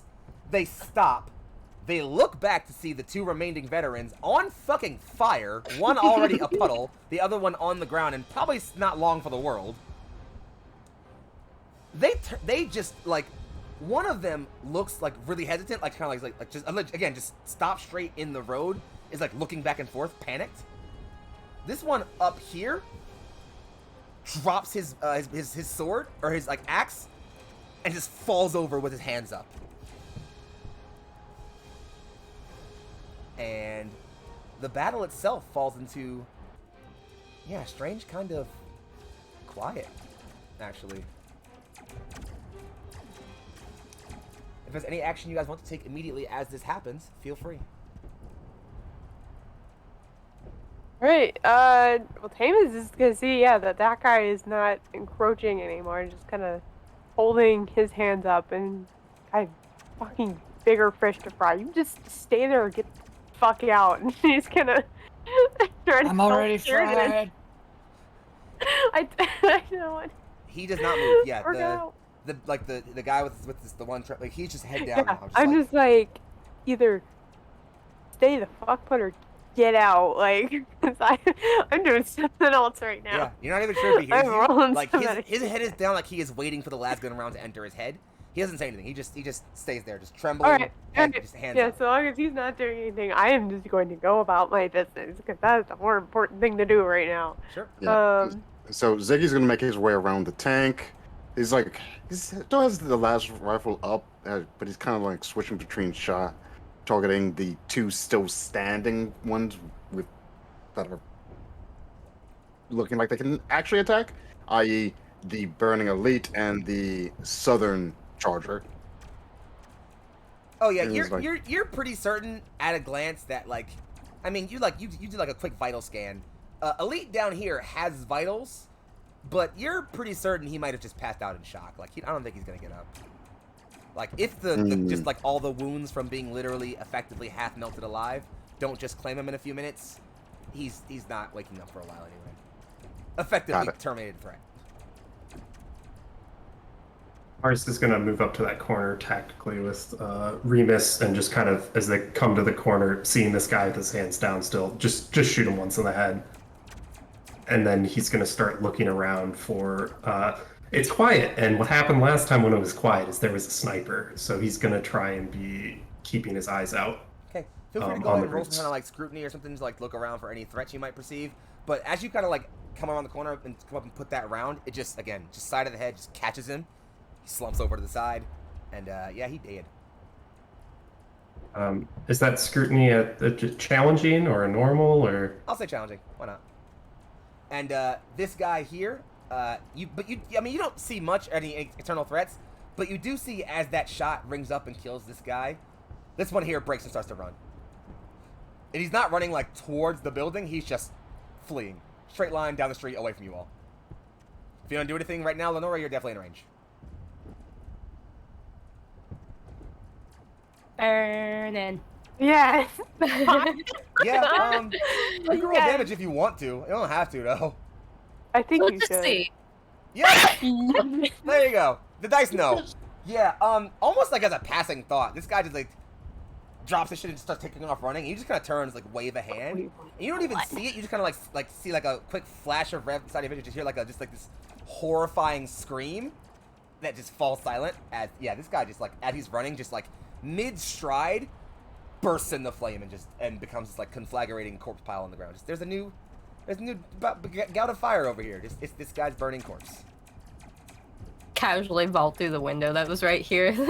Blood for the blood gods. Yeah, and it's quiet. Marius, you don't perceive any threats immediately, like on the rooftops or anything. Directly in front of you, and curiously, there is, even though like there's still windows and stuff like around here, no more fires coming from the court. It is silent. Yeah. Marius is kind of just going to be still, I mean, whether he sees anything or not, he's going to keep looking and looking out, but he's just going to kind of, having heard Kieran shout out and saw Taman go in there, he's going to say, Taman, is he all right? Is everything going okay in there? I'm switching into Kieran's voice now, my bad. Okay. It's too easy to slip into. It's contagious. It's fine. What's the sit rep? Everything Sorry, hurts. what? Alright, can I roll to fix now? I'll Please, fix. go ahead. Okay. Please, dear Lord, dice gods. There is no dice god but the dice emperor. How dare you, heretic! Why? Oof. Okay, I have one Hey, more fate you have the point. fate Can I point. reroll? You can either re-roll or you can just add the degree of success to make it a pass, or you can re-roll if you want. You can re-roll if you want. I could oh, and also you got a Like you're getting a bonus, yeah. +2. Plus I'm two getting a from the chat. bonus from chat. So then you A 20, yay! So then if you take Okay. if you take the re-roll, the +20 can be used because technically it's like on your next roll or whatever roll you want to use. If you take the Oh, re-roll, the next one? Okay. so yeah, take the re-roll if you want. Add 20. Ha! Okay. We're gonna try it. Oh, I'm so scared. You got this. These are the moments that make this game. There you go. Yeah! There we go. With the benefit of chat, you pass. Yeah, you immediately like you almost kind of like you go to grab Sin Skin, but as you go to like look at just like the state of Kiernan's face, it's clear to see like that's not the way to go about this. So you just immediately switch to just gauze, just trying to get the whole face cleared and safe from infection. You use the best you can materials to kind of just clean the wound and things like that. And yeah, it does take you like a good minute or two as you're working. So if anything like happens or if anything is said in this moment, feel free to do that now. But yeah, you do manage to like stabilize him at least to a degree. Okay. Seems good. You're probably gonna be all scarred now. So what you telling me is I'll be irresistible. Sure. Oh, you better watch yourself. You have to focus on fighting. Yeah. Oh, It seems like you should also focus a little harder, huh? On not Stop walking dying. in front of me. Ah! Sorry. Stop walking in front of me with all that suggestion in your head.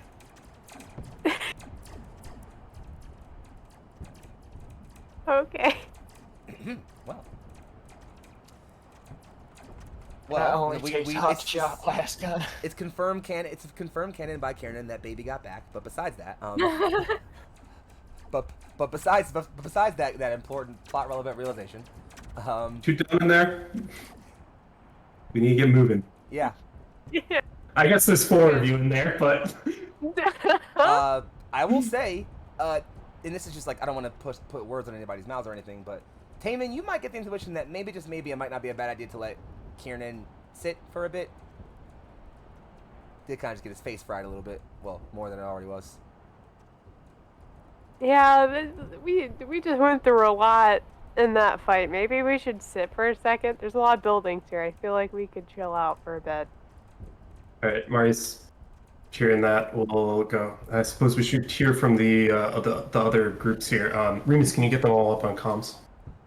Remus says, "Roger that, patching you in." You hear again, just 2 clicks of Vox open up.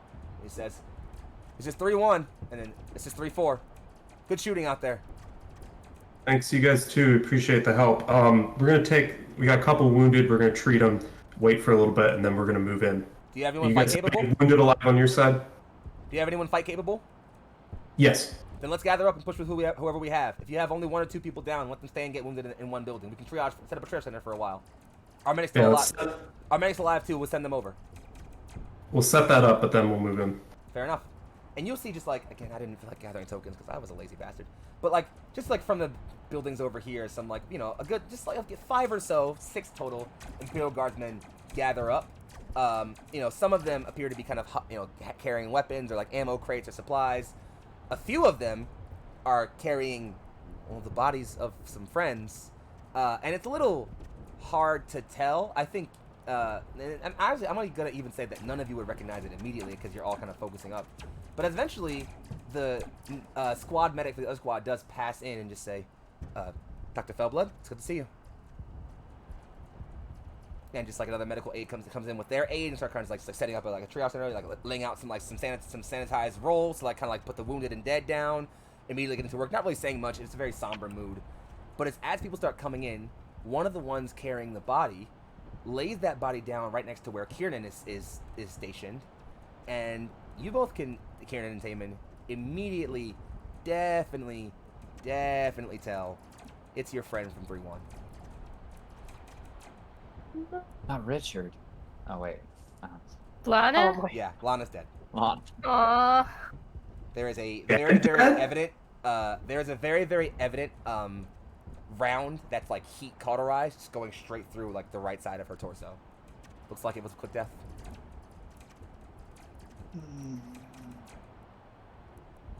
I want to say something, but I will hold back for a moment. Looking better. Good. Behave.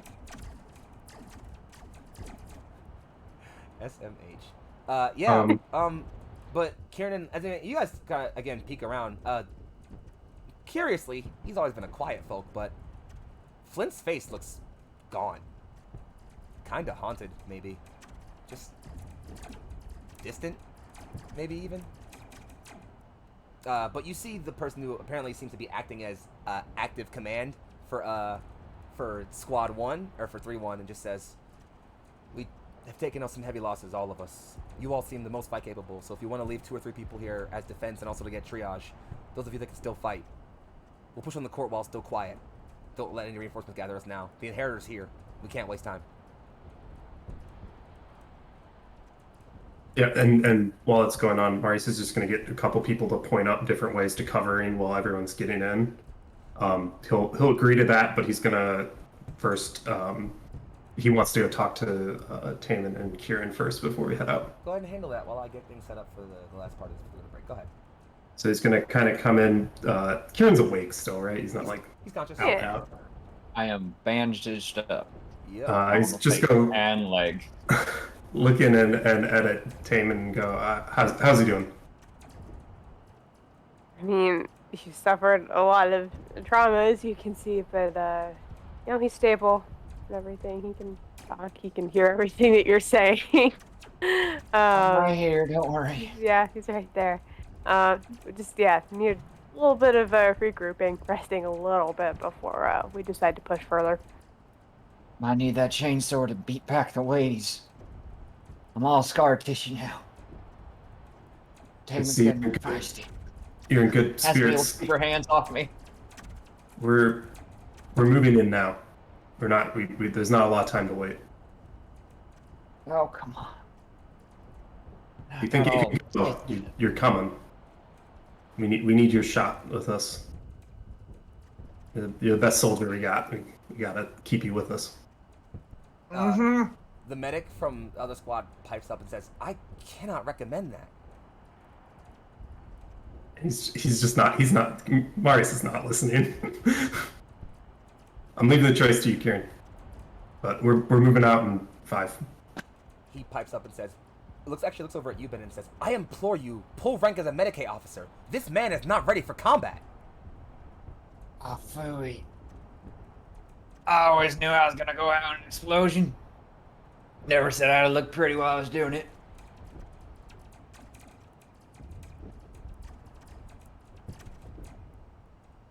And again, he just is staring directly at you, Benin, waiting to see if you'll respond at all. Or not Benin. No. Sorry, not Benin, I'm not Benin, sorry. Yeah, no, it's fine. It's fine. It's fine. Nobody knows my name this session. I'm so It's sorry, fine. Sal. It's fine. I am no one. I just said it too much last session. I swear to fucking God. There was some of that too. Shut up! I have a question. I have an answer. Well, I'm just kidding. The result from Scryer's case from last session. What's the setup here if he stays versus goes? At this point, the timelines have overall aligned. You can say for certain that if he stays, he doesn't die. He's fine. Nothing happens to him. If he goes, you are mostly certain he won't die. But you can't say 100%. Fate's weird that way. I'll say you're not 100% certain either way, but you're like 98% certain he won't die if he stays here versus like 90% certain he won't die if he goes in.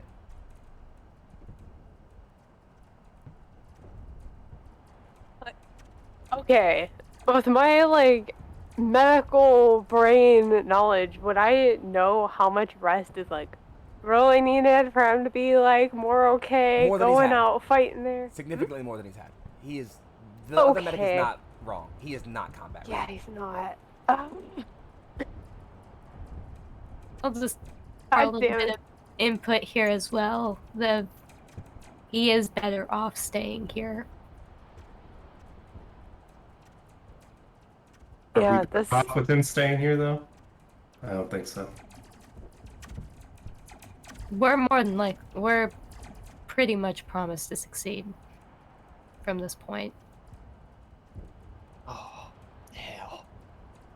We got very close to losing him this fight. Our chances aren't going to get better moving forward. I don't know about you guys. I'd rather not lose Kiernan. Oh. Hey, you hear that?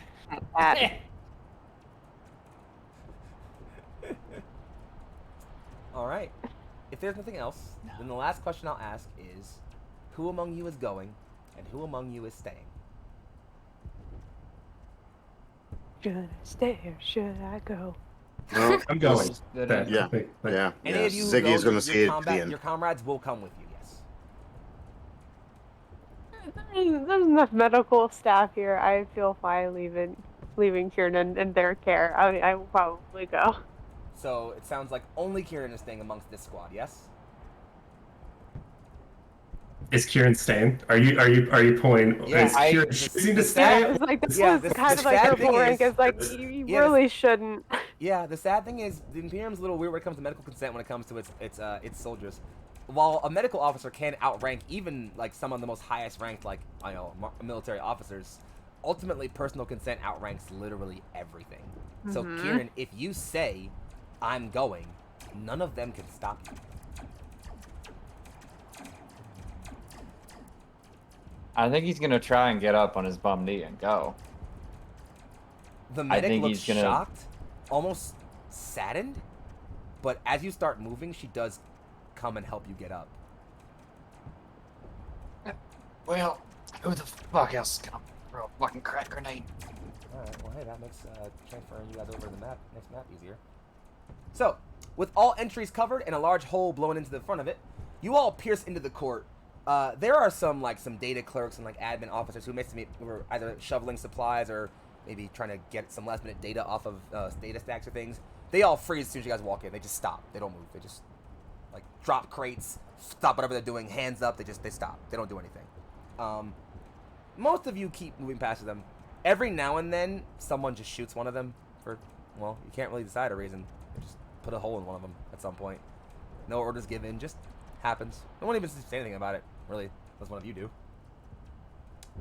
But eventually, you follow the sort of high arcing stairwell Even inside, there's another high arcing stairwell. Actually, just Stairs. Shit. hey, I'm gonna be with Flynn at the very back, like yeah, that's fine. gimping up there. Yeah, you guys can arrange yourselves on the map, and I'll put you on there. Actually, just so I can give you guys a sense of what it looks like. Let me. Here is the inside of the courthouse. There you go. And as they're moving, Marius is going to come up to Kieran and say, "You stay in the back, though. You've got enough range. You don't need to be a hero." All right. In that case, again, you guys can arrange yourselves as you want when you get on the map. I'm gonna go ahead and move y'all over to that now. So you go traveling for a while, and eventually you find yourself in front of a large twin marble door. The 5 remaining Marines that aren't directed you all stack up. They got kind of present some. They kind of present like a kind of reverse crescent behind you all, and say, "Standard formation. We'll hold this door. You all have the most combat fighting force. Push in, secure the inheritor. Remember, we are not to kill him."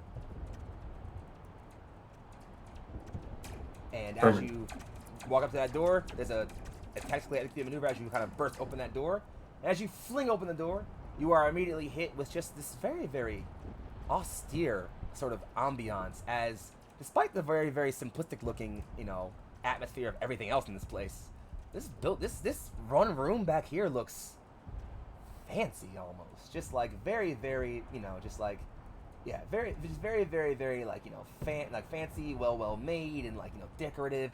It's a very high ceiling with these large stone pillars holding everything up. There are twin bookshelves behind a huge desk, which has a small projector on it, which seems to be showing up a map of the world. There's a very, very high, wide window peeking out to get a nice large sense of the hive city behind you all. And in a chair, sitting with all manner of calm on his face, is a man dressed in fine imperial garbage, though most of it is decorated in a deep red, not common to a planetary governor. He has a sword sheathed at his hip, which is not drawn. He has his hands clasped, one normal, one biological, one cybernetic. You can hear servos whirring as he clicks his fingers together. And he says, "You're all behind schedule." Excuse me? You heard me. You're all behind schedule. What held you? No questions. You're under arrest. We're taking you in. Under whose authority? Authority of the Emperor. I don't serve your emperor anymore. That But while we're doesn't- on the topic of We also have a whole lot of guns. But while, again, just completely devoid of that. But while we're on the topic of your emperor, why do you serve him, Sergeant Ferriccioli? Said no talking. Oh, well, you already have me at your mercy. Guns pointed at my direct chest. I have no guard. My forces in the city are crushed, and the hive is being secured block by block as we speak. I'm defeated. Can't we make time for a chat amongst humans? Grace is gonna pull out some, like, do we have cuffs or something to take? I assume if we're taking a prisoner, we Also, had something. Okay, can Yeah. I like roll like a scrutiny or something to like Yeah, I was about to ask that. confirm that Shady. like there's not like just someone like hiding Please. anywhere in here or ahead. something? Mhm. Go That was ahead. a very Big, smug statement to make. I also do an inquiry to see if he Is is lying? being honest about being Try. not having weapons or Go ahead. anything. Oh, we're gonna try. Yeah. Wow, what's There the we 7? go. Yeah. I'm just here to Yeah, burn so, that. again, Taman, you're a doctor. You know some of the biological signs when someone appears to be maybe being a bit not honest. There are 0 signs of lie in in any of his statements. There's, as far as you can tell, no one else in this room, and he's not lying. He passes the vibe check. So again, he just says, "Will you not come have a chat with me, human to human, Sergeant?"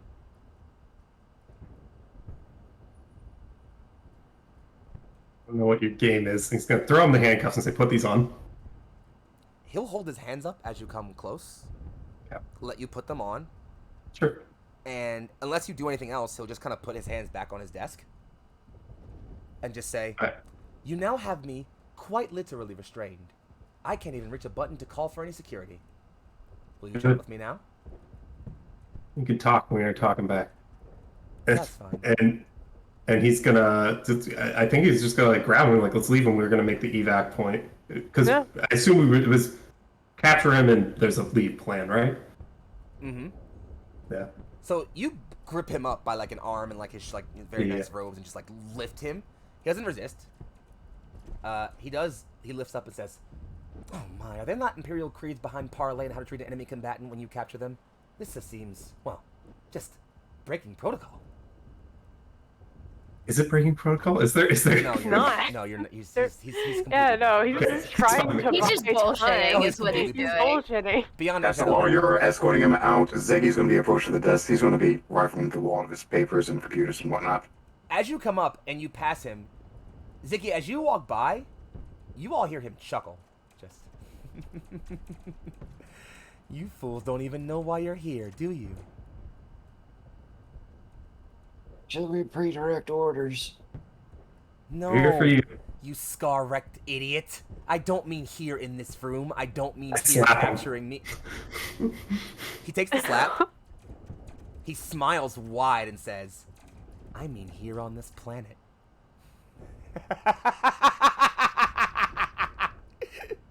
We're here to dethrone you. That's all that matters. Yes, that is what they told you. He looks over and says, "Correct, Tech Priest?" That's And the then- stated mission goal for them, yes. And then he'll just lower his head, look up at all of you, and just say, "For the God Emperor, yes?" And he'll just keep laughing.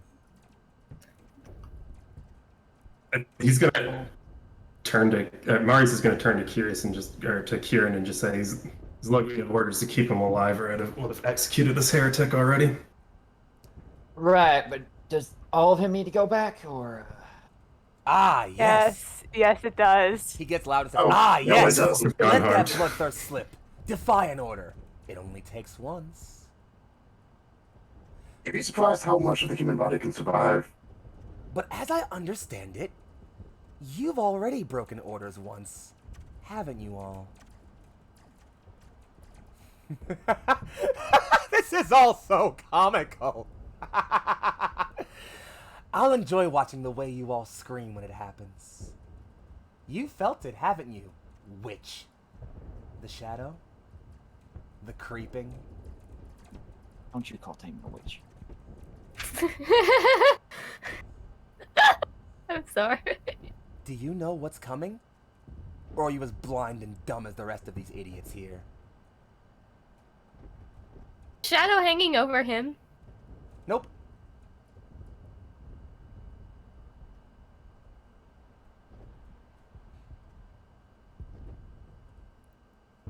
His words are those of a heretic, meaningless and empty.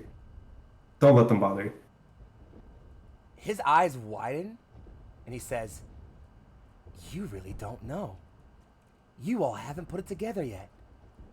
You're all going to die on this planet, and none of you understand why. Take me away. I'll die of comedy at this point."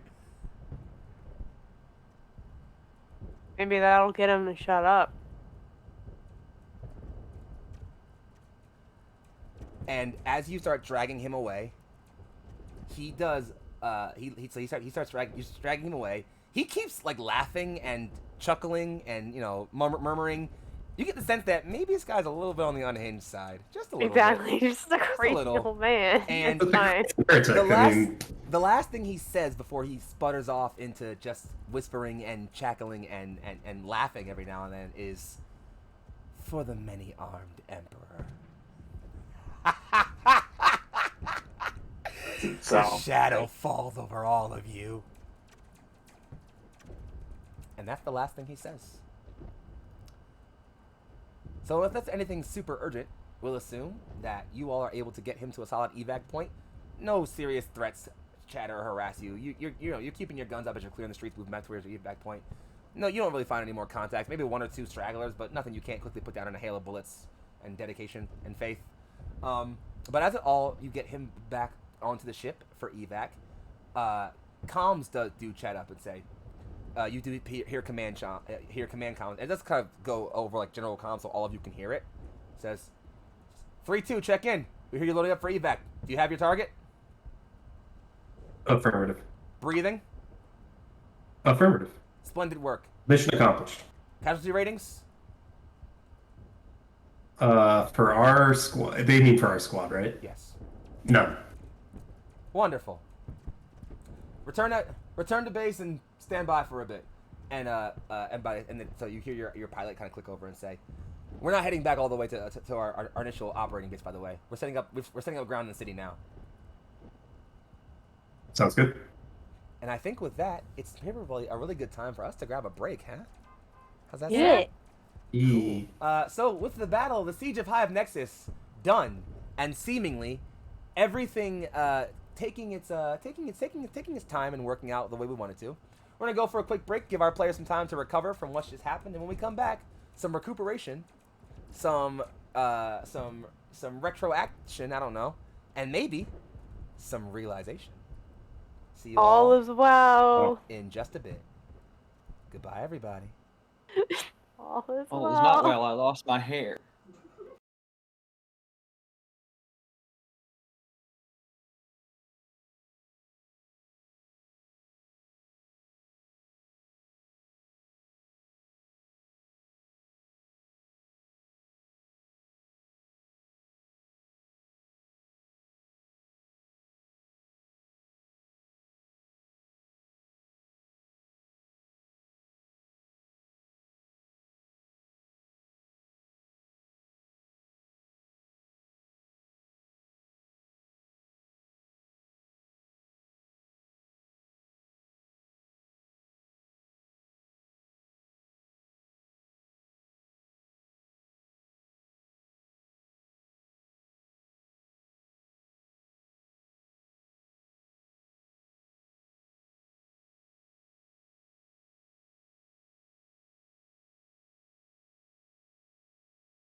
Hello, and we're back. Apologies for the slightly longer than normal break. We had to we went on a rant about Warhammer lore and some other things and game design. It was pretty fun, actually. One day I'm gonna figure out how to record all these like break-in like pre-stream calls and just like release them as like I don't know subscriber only content. I don't know. We'll figure it out. Anyway, we're back with In His Divine Name, the OnlyWar actual play live stream. Our squad has survived the siege of Hive Nexus, mostly intact. No one's dead, which is helpful. They have secured the Inheritor, who has shared some cryptic, if not maybe concerning, words with them. But It's just nonsense. It's just bullshit.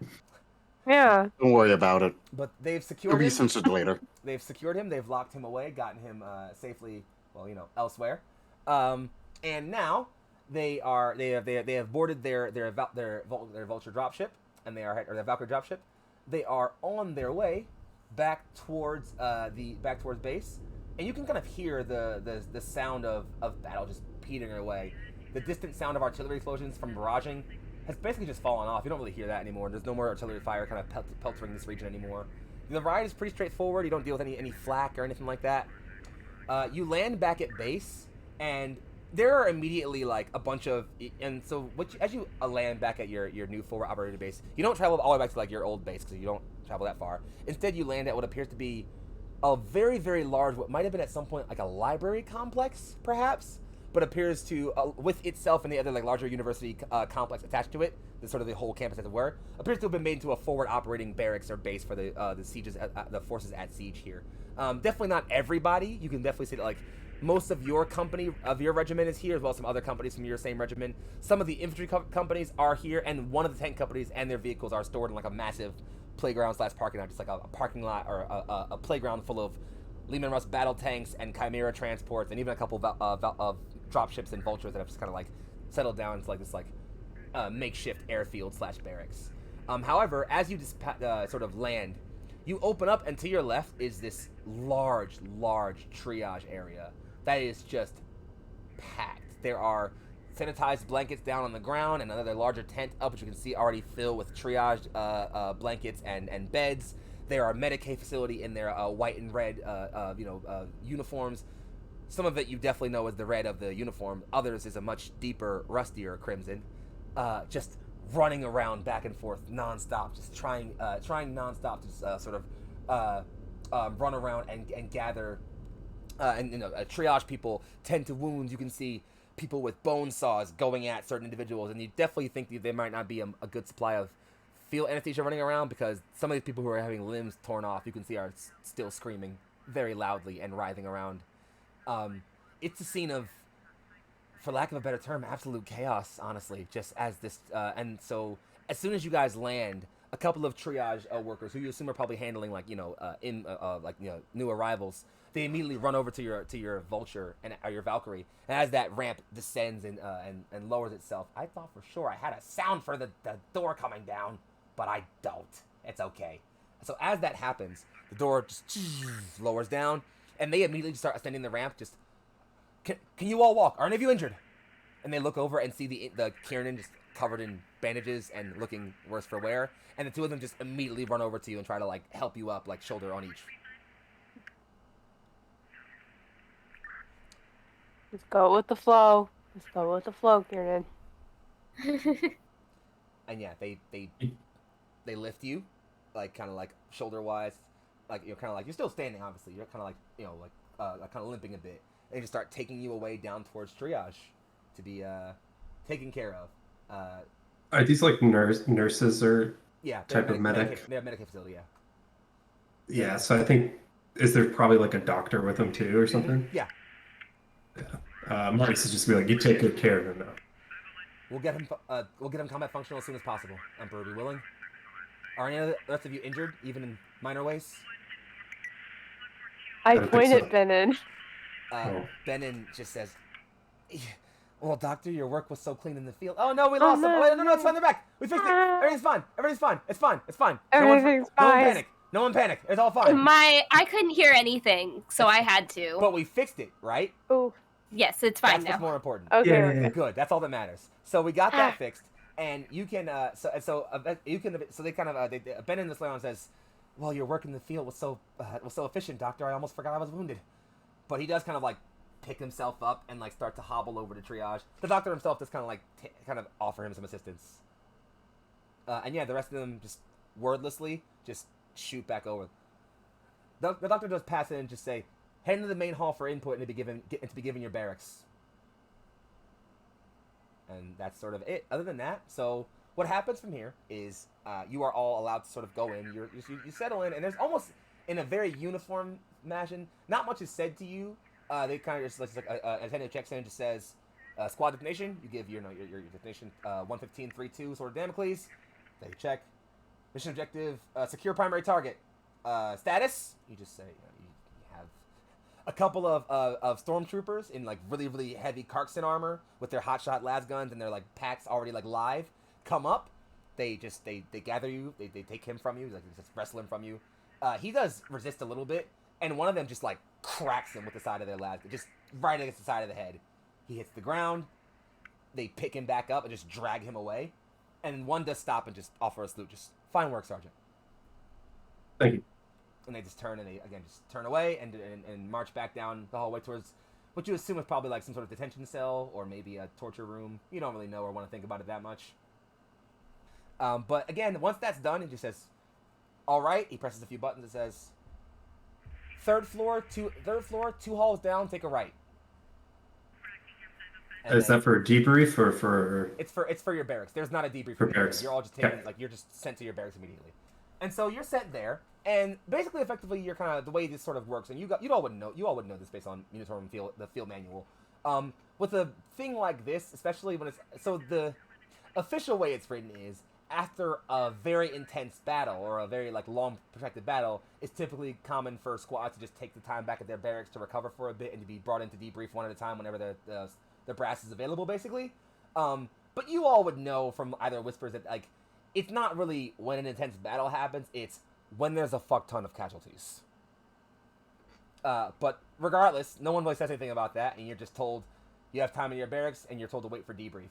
And so the way we'll handle this, and you guys have already been made aware of this, is you have solidly in the next, I'm gonna say, week and a half, maybe. I even say go as far as say 2 weeks, maybe even 3, of just like downtime between yourselves while Kieran and Bennett are getting patched up, and others are kind of just like recovering.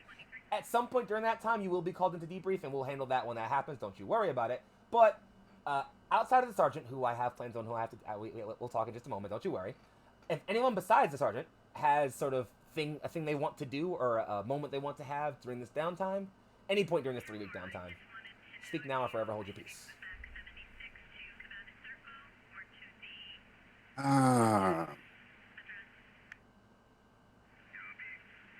Well, I'm gonna avoid late ground for this. Might as well do it now. Go for it. So, when we get to the barracks, Ziggy kind of just steps off to the side and just posts up against the wall.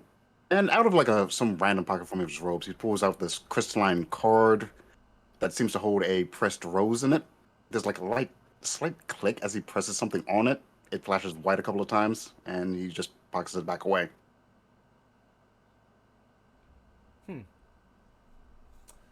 So you activated this card. You pinged it. Mm-hmm. Yep.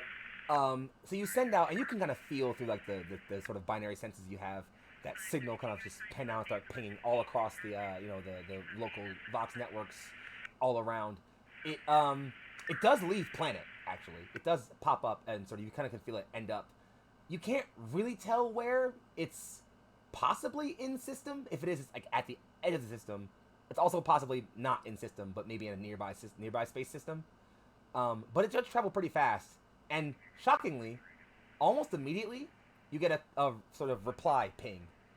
The first is that light transmits to green, which you know means healthy, status optimal, doing well. Second, you get is a location inquiry, which basically means the thing is pinging where in the Imperium you are. There's just the briefest picosecond of a pause before the only real kind of thing you can get is first what in binary translates to this feeling of panic, just immediate concern. And then you get a couple of binary pings of quick, sort of hex-coded static, which you are able to break down almost immediately. And the translation is, why would they send you there? So Ziggy goes from a moment of pure ecstatic happiness, and then it's like, oh shit, she's this close. Oh shit. And he just that's not good. Anything you want to take with that, or you want to leave it there for now? I'm just gonna leave that there for right now. Sure. It's like he's probably gonna be spending the next couple days trying to figure out how is he going to explain why he's here. Yeah, and don't worry, we'll talk about that. That's fine. Anybody else have anything they want to do during this time?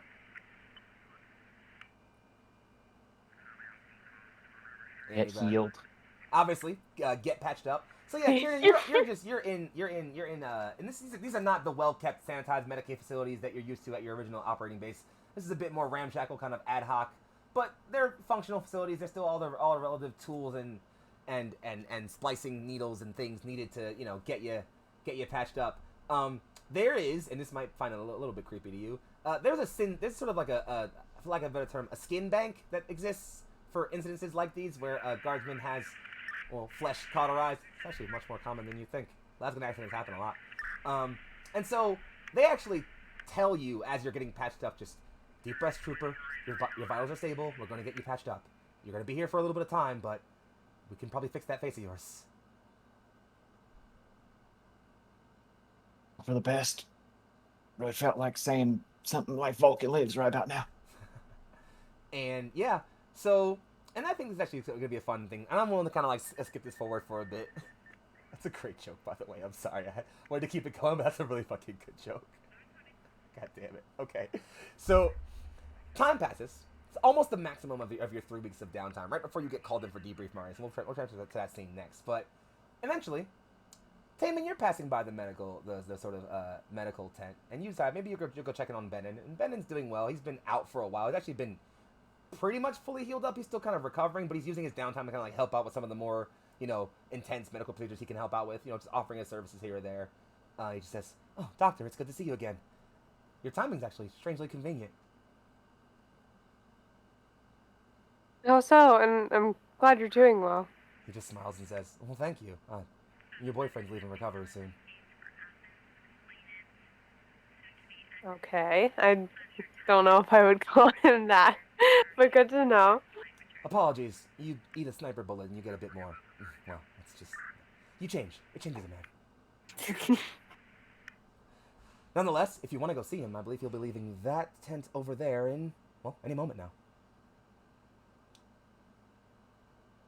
Perfect. But other than doing better, how are you doing in general? I mean, you literally pushed me out of the way and took a bullet.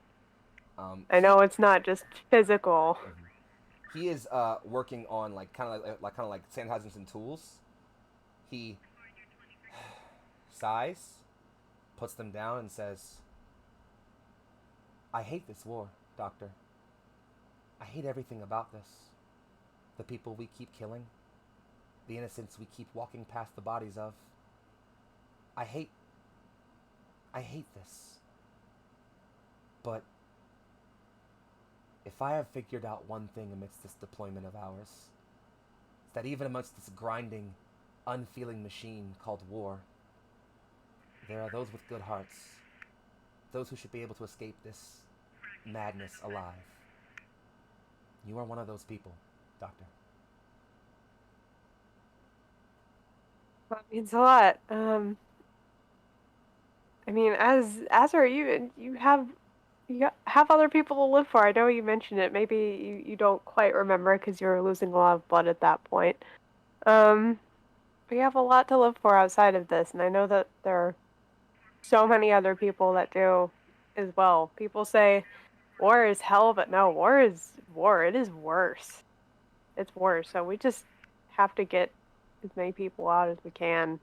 Yeah, agreed. Thank you for keeping me alive out there. Of course.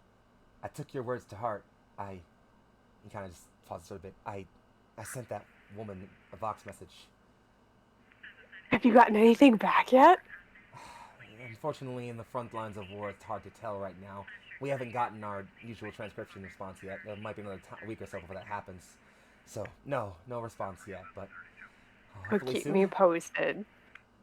I will, yes. Speaking of which, and almost on cue, that curtain from behind peels where he pointed to.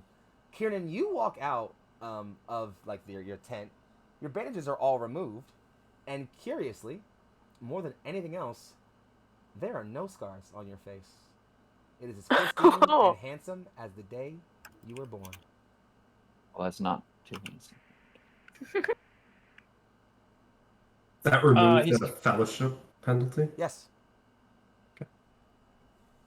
Goodness, my super high fellowship will be But I will note, they haven't put you in front of a mirror yet, so I don't know if you know this just yet. They did tell you they patched you up, and it might feel a little bit different. You might feel a little weird, but I don't think you know that your face is its usual angled, rugged self. You know, minus the blast burns. So yeah, walk out like feeling at the very basic like buzz cut of hair. He's probably started to grow back after 3 weeks, and oh, hey there. Here to see you were waiting for me. It's Steve and crew. Not quite, but it's good to see you again. Yeah, well, Very Docs different. figured I was. What do you mean different? Better different, not bad different, but You yeah. mean better. and as you touch that left side of your face where you're used to feeling plasma burns, it's smooth. I mean, Oh yeah. hell! Wait, get that back. Got that left around. The Medicaid officer from behind just peers and says, "Well, we were talking to you about the consent form and you lost consciousness, so we just assumed you wanted the whole thing fixed. Apologies." That was my flirting score. Yes, well, How people supposed to be interested in me now?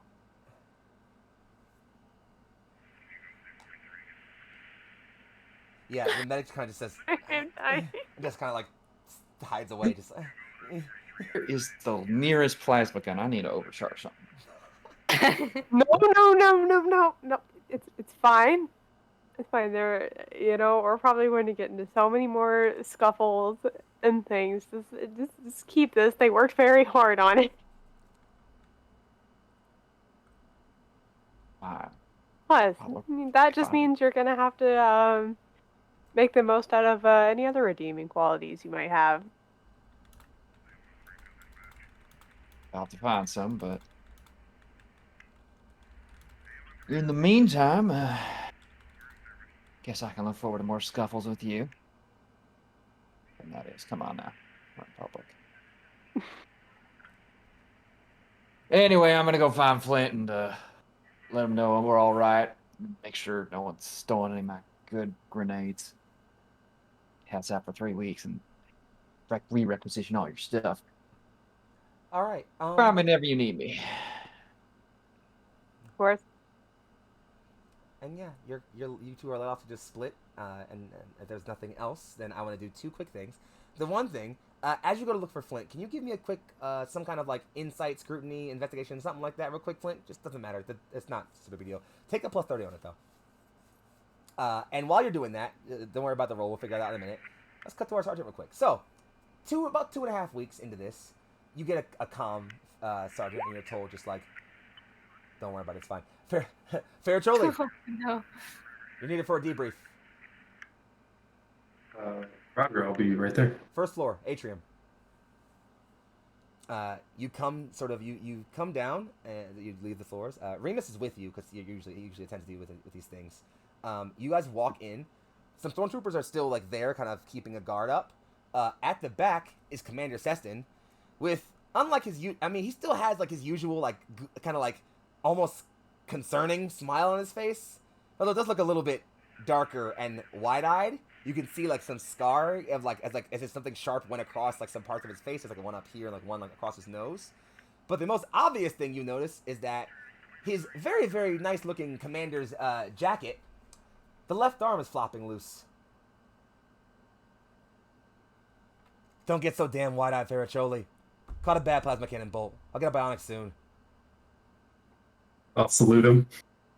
He like makes a gesture and is like, God damn it. At ease.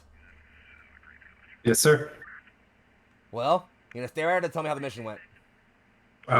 It went splendidly for the most part. Everything kind of went as we had hoped. Few losses. We ran into a heavy support tank while we were out in the field that was friendly. Well, one that was not friendly. We took care of that, and then a friendly one came up and helped us and supported us. I'm not sure what squad they came from. They didn't give us that, though it was destroyed later. So We got Foebrigger's black box later on after the battle. Their transcriptions were pretty clear. The support is appreciated, and they'll be noted yes, down. very much so. Good. Other than that, we were able to make our way. A couple of wounded, but nothing too much to write about. Found our way to the... What was the guy's name again? He had like a title. Inheritor. The Inheritor. Found our way to the Inheritor. Were able to capture him. He was a talkative type, though. Seemed to know our names. I wonder if they've been breaching into our comms. We may need to double check that and see if we can't get that covered. You see him take a really deep sigh, just... He gestures. The stormtroopers all just snap around and walk out of the room. It's now just the two of you in there. And he says, Sergeant, what do you know about gene stealers? What do I know about gene stealers, Jim? Honestly, probably not much. What are those? A Xenos threat. Probably the most insidious one we have to deal with. They infiltrate societies, military regiments, places of government, and they convert, not just biologically with their sick hybrid DNA, but mentally with their ideology. We don't understand the nuisances or specifics of it. The biologist guys are working non-stop on that kind of understanding, but from what we can understand, this entire invasion front is at risk of being corrupted by gene stealer invasion. More than that, we believe the entire separatist movement is a cover for a gene stealer cult. I guess that explains why we're here, and perhaps is Crave lunatic speaking. He says, I won't mince words. There are very few people in this building specifically I can trust. But you pulled out damn good work out there. He liches down, again, almost with the wrong side at first. He's Emperor, damn it. And you just forget their arm. He opens up a drawer, pulls up a box, and then turns over, reaches behind the dress, the thing, and pulls up another sort of large, wide box. And he says, thankfully, he spins that smaller box around, opens it, and there is a shining medal of command in it, and he says, you're one of them. Promoting you to captain. Thank you, sir. I appreciate this greatly. Understand this very simplistically. The entire 3rd Company is now under your direct jurisdiction. I'm moving to Regiment Command as, well, Battalion Command saw some heavy losses in this siege. So my responsibilities only increase, and yours only get more dire. Understand that every choice you make will get soldiers killed. Can you deal with that? I can. Closes that one and slides it closer towards you on the table. Spins the other box around and similarly clicks it and opens it. And there are 2 things in there kind of secured by very, very sleek foam. The first is just this very, very well patterned, very well made, almost fresh from the supply lines, plasma pistol. It just, you can see it. It's not active, but you can see the coils just sitting there, is humming and silent. The second one, much longer in a longer sort of imprint in this foam container, is a blade, a gold sort of winged kind of hilt arcing over where the hand heel will go, and at the bottom you can see a blue sort of gem that you're certain is a power generator. As you look at that sword, he quirks an eye and says, "It was mine, actually." Marius will reach out and lift it, and kind of look at him and go, "Thank you," and kind of hold it for a second and just kind of wield it a little bit, I guess, just to kind of like test like the balance and stuff. He looks at you straight faced and just says, "Earn it."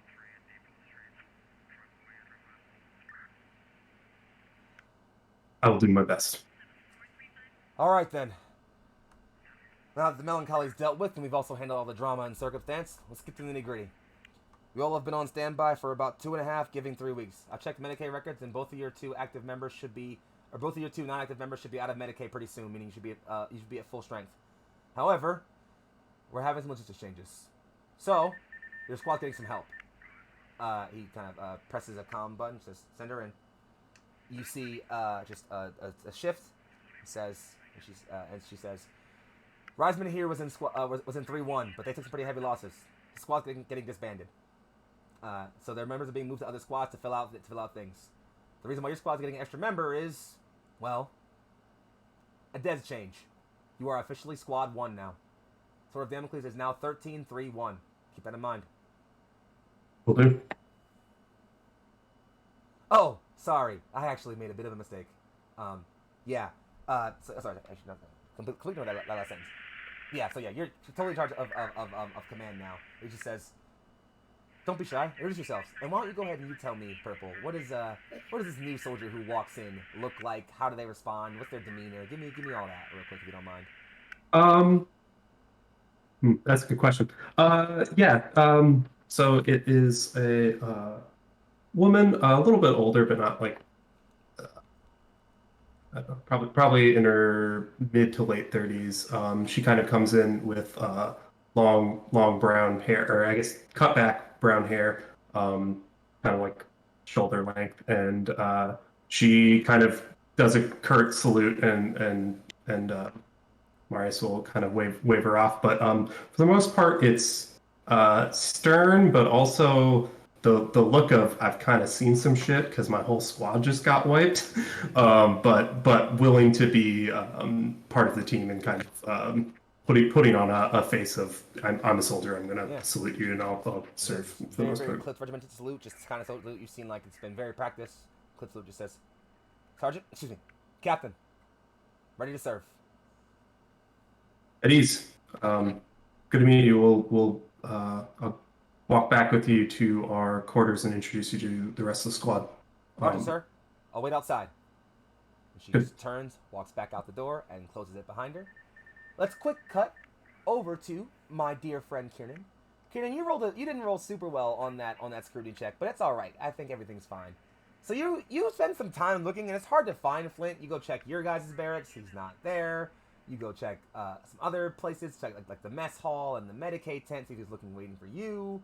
You start looking around. Eventually, you start asking and like telling people who you are, because like maybe he doesn't recognize you without the scar on the side of my face. So let me see if you guys know I'm Kieran, right? You guys seen Flint?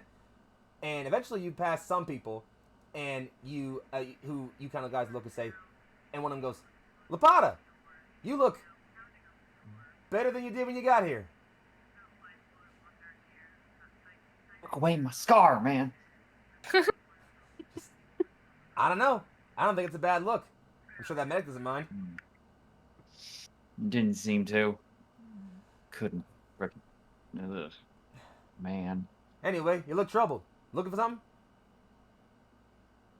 Well. Sorry, this is Flint, right? Mm-hmm. You're looking for Flint. It's not Flint. Yeah, it's not Flint. I'm looking for. Yeah, oh. I'm looking for my buddy, Flint. His face mate. gets sullen and just said, "You checked 3-1's barracks?" I've been looking around. Stop by 3-1's barracks. If he's not there for a bit, he's drinking. Drinking? What the hell? Well, shit. All right. You know, yeah. I know. We know. So yeah, he's gonna check out the barracks first, and then you head to 3-1, and none of 3-1 is there again because the squad's being cleared out. Actually, you're pretty sure this is probably gonna end up becoming you guys' barracks pretty soon. You could wager. I mean, you don't know that yet because you haven't been told the squad change yet, but it's gonna happen soon, just so y'all know. So you open Squad 1, the Squad 1 barracks, and even though your scrutiny check wasn't that high, you do see Flint pretty immediately. He is sitting on one of like the sort of like cots, nursing a can of some kind of beverage, just taking real big gulps from it every couple of seconds. It's like a large belch. In his other hand, he has a pair of dog tags. And Yeah. it's not hard for you to tell, because you can see them around his neck. They are not his. I'm gonna walk in and just kind of drag a crate without saying anything and hop down next to him. Hey. You.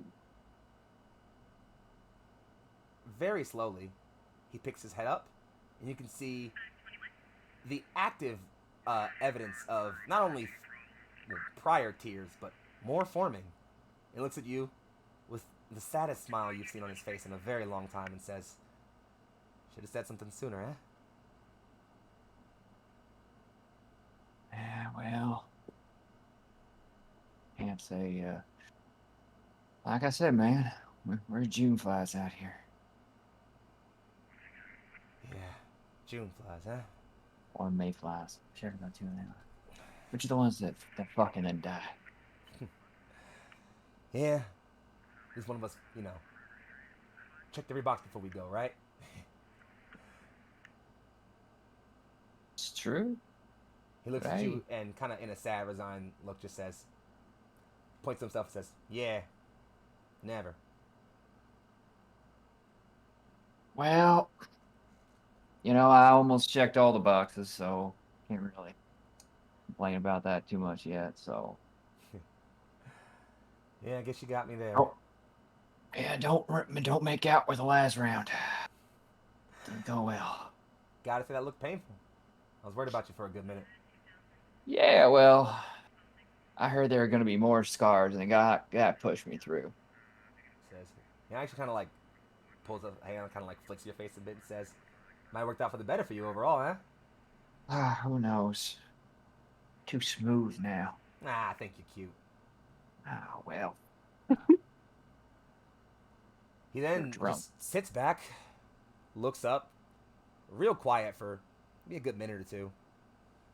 Eventually, he reaches down under that bunk, pulls up what looks to be like a crate of some kind, and as you look at it, it's personal effects, and you're pretty certain these don't belong to Flint, but hidden amongst them is, and you're certain by the time for the amount of time it's been here, they're probably shitty and warm by now, but it's about 4 or 5 cans of this beverage he's having.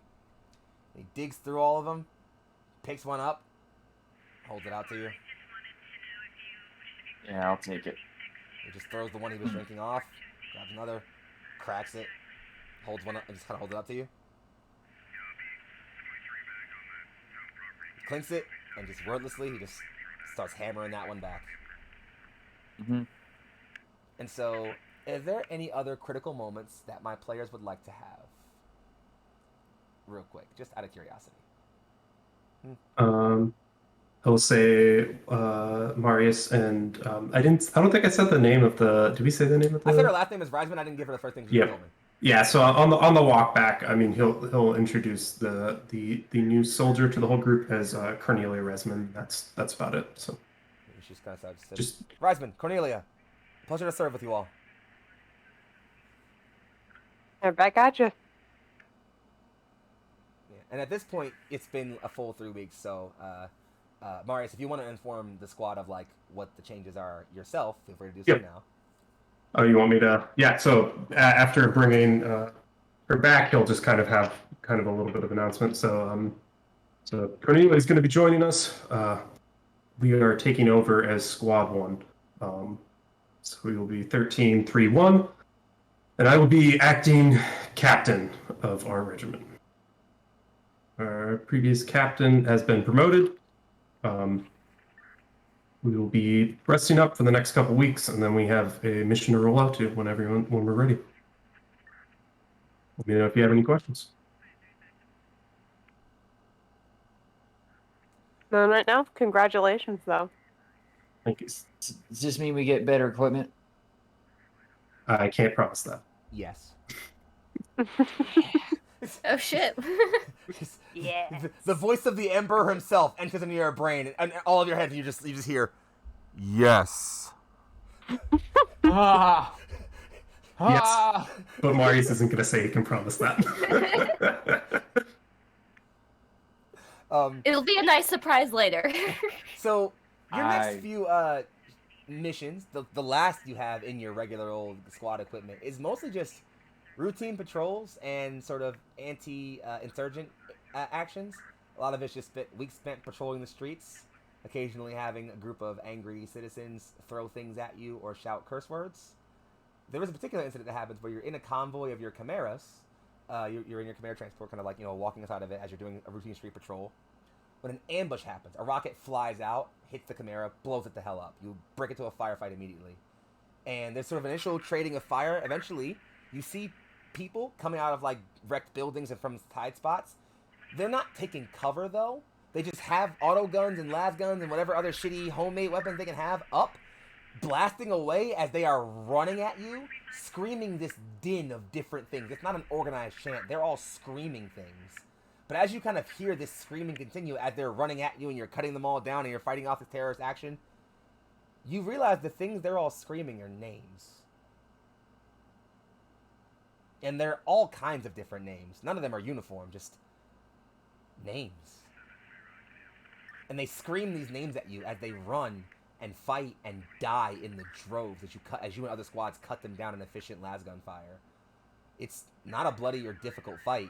It's pretty quick, and in fact, you're all kind of amazed that Reisman seems to be a pretty competent soldier. She falls into the squad and your tactics really, really well and efficiently. She doesn't seem to have any nerves or first deployment jeers. But it's as this incident happens, facing the flaming wreck of a chimera and a bunch of dead dissidents on the ground, that you try to call in to command, to radio in, to like let them know that like, hey, it's all like, hey, some shit just happened. We just got attacked. And so if you want to go ahead and like try to like radio that in, go ahead real quick if you want. Command, we just encountered a couple of local inbound terrorists. We've handled it. They didn't seem too organized, but they had some weaponry. This is 4th Quadrant! Anyone respond? 4th Quadrant! We're taking... Emperor, goddammit, I don't know! And then you hear cut back in. Sorry, 3-1. Say again. We're getting cut in. This is Sector 7! Something's... Ah! And then, you find that there's a lot of sort of other sounds like this, and eventually you just start hearing blaring loud over what has to be some sort of emergency broadcast system that might have been taken over by the local forces. You start hearing.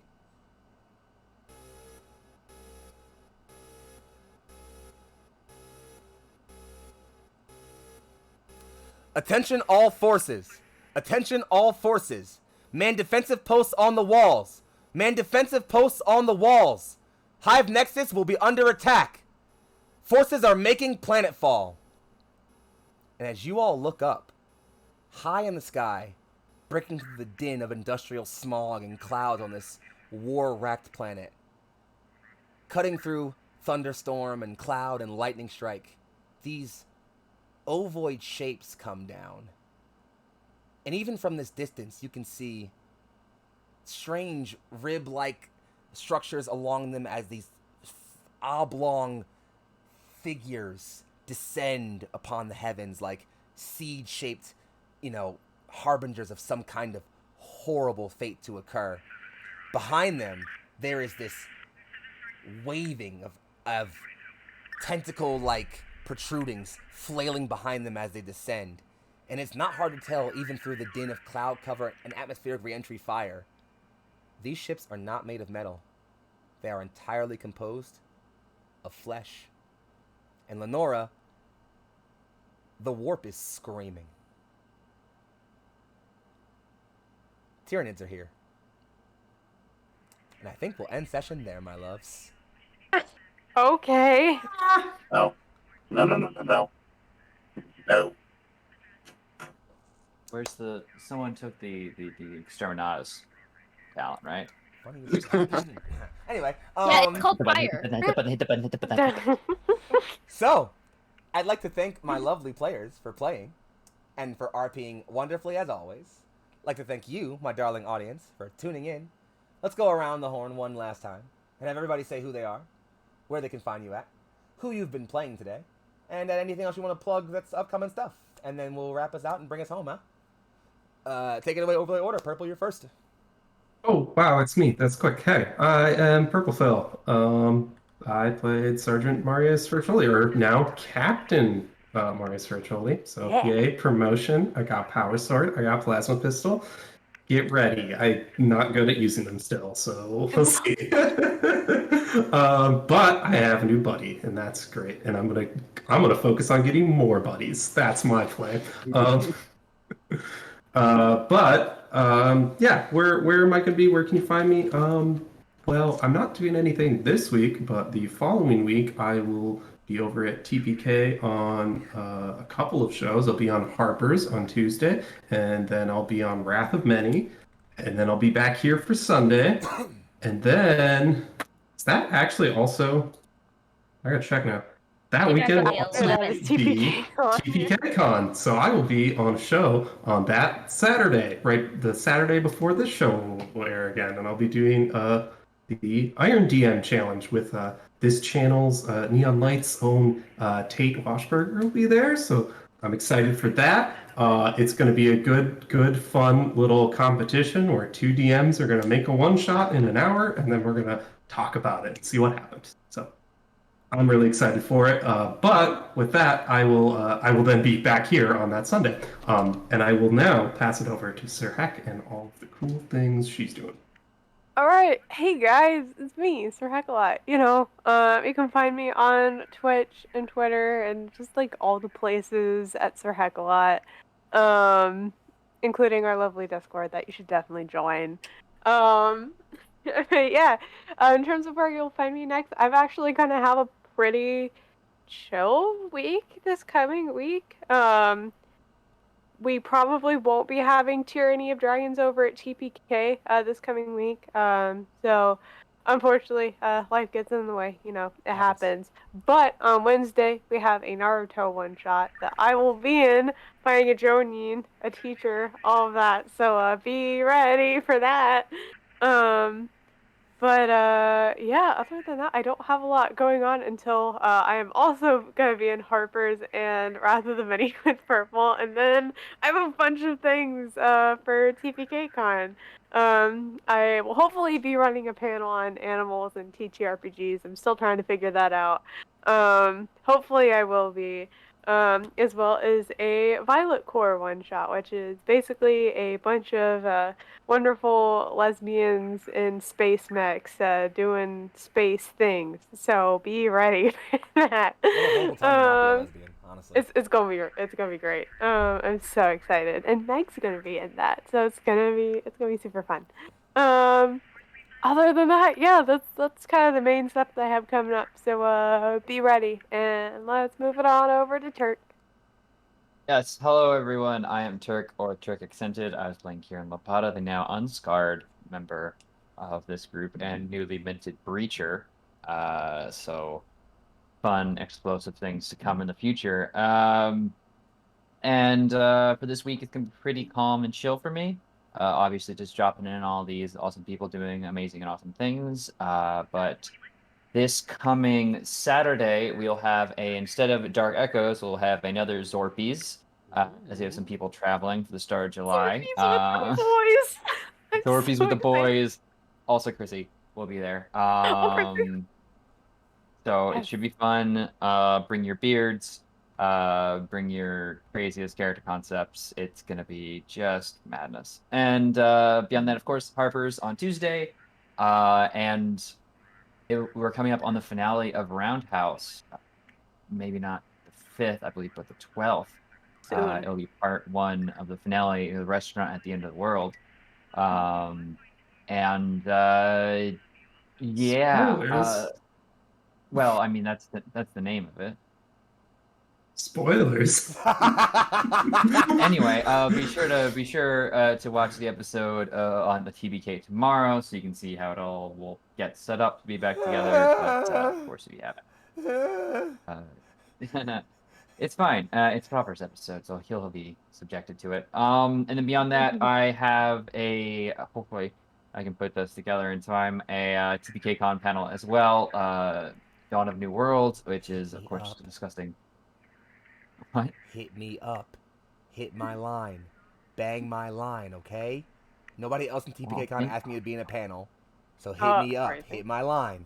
I'll bang you later, all right? Yes. Not while on stream. There it is. Do that too, actually. Okay. But we'll be talking about world building, and with the first hour and the second hour, we're just gonna like kind of riff and not necessarily use like a system, but basically break down. Hey, let's look at a piece of a random map that can be generated, and we'll just all collectively talk about our different processes to how we would approach it.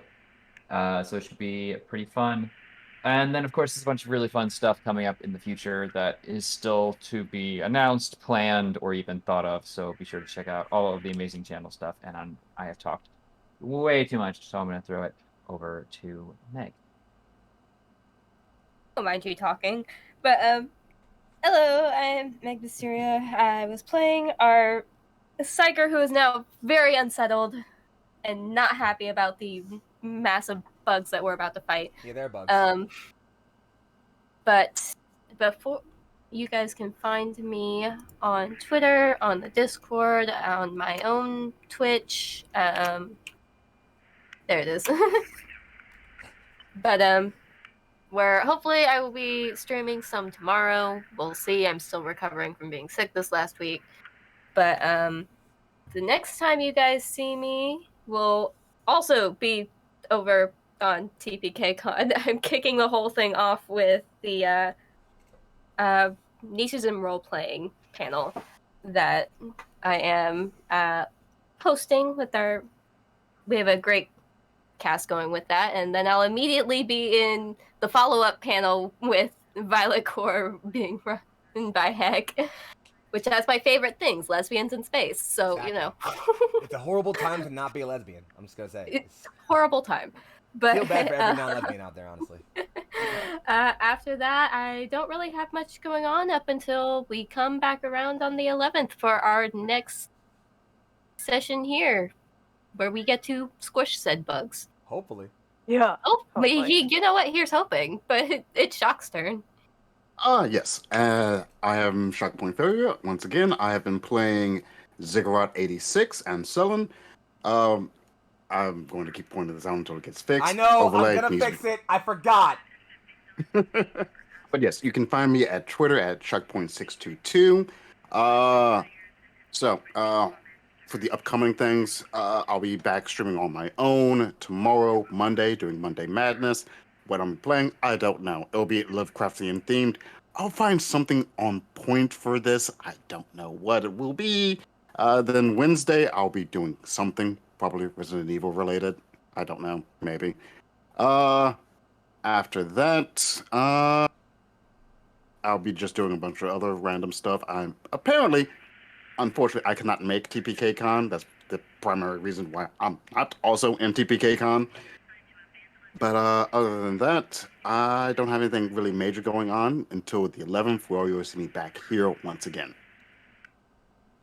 Yes. And I guess with nothing else to do, I'll bring us home. Hi, hello, everybody. It's Big Foxxii, a.k.a. Young Foxxii, a.k.a. still banned on Twitter, Foxxii. I'm wearing it like a badge of honor now at this point. Fuck it. Yeah, I've been your GM, which I do frequently on here. But, you know, that actually might be changing a little bit here, because coming up, I got a lot of fun shit happening. Well, first off, if you want to find me on Twitterverse, you can't, because I don't exist on it anymore. So stand by until I decide to make Twitter again. I'm taking a healthy break from the internet, so no Twitter for me right now. But we'll get back there eventually. I'll be back, don't you worry. You better follow me when I fucking do. Anyway, but if you want to see me do more shit like here, the first thing you'll catch me doing is I'm tomorrow live over on TPK Roleplay for the last episode of Roundhouse Omega before the 2-part finale.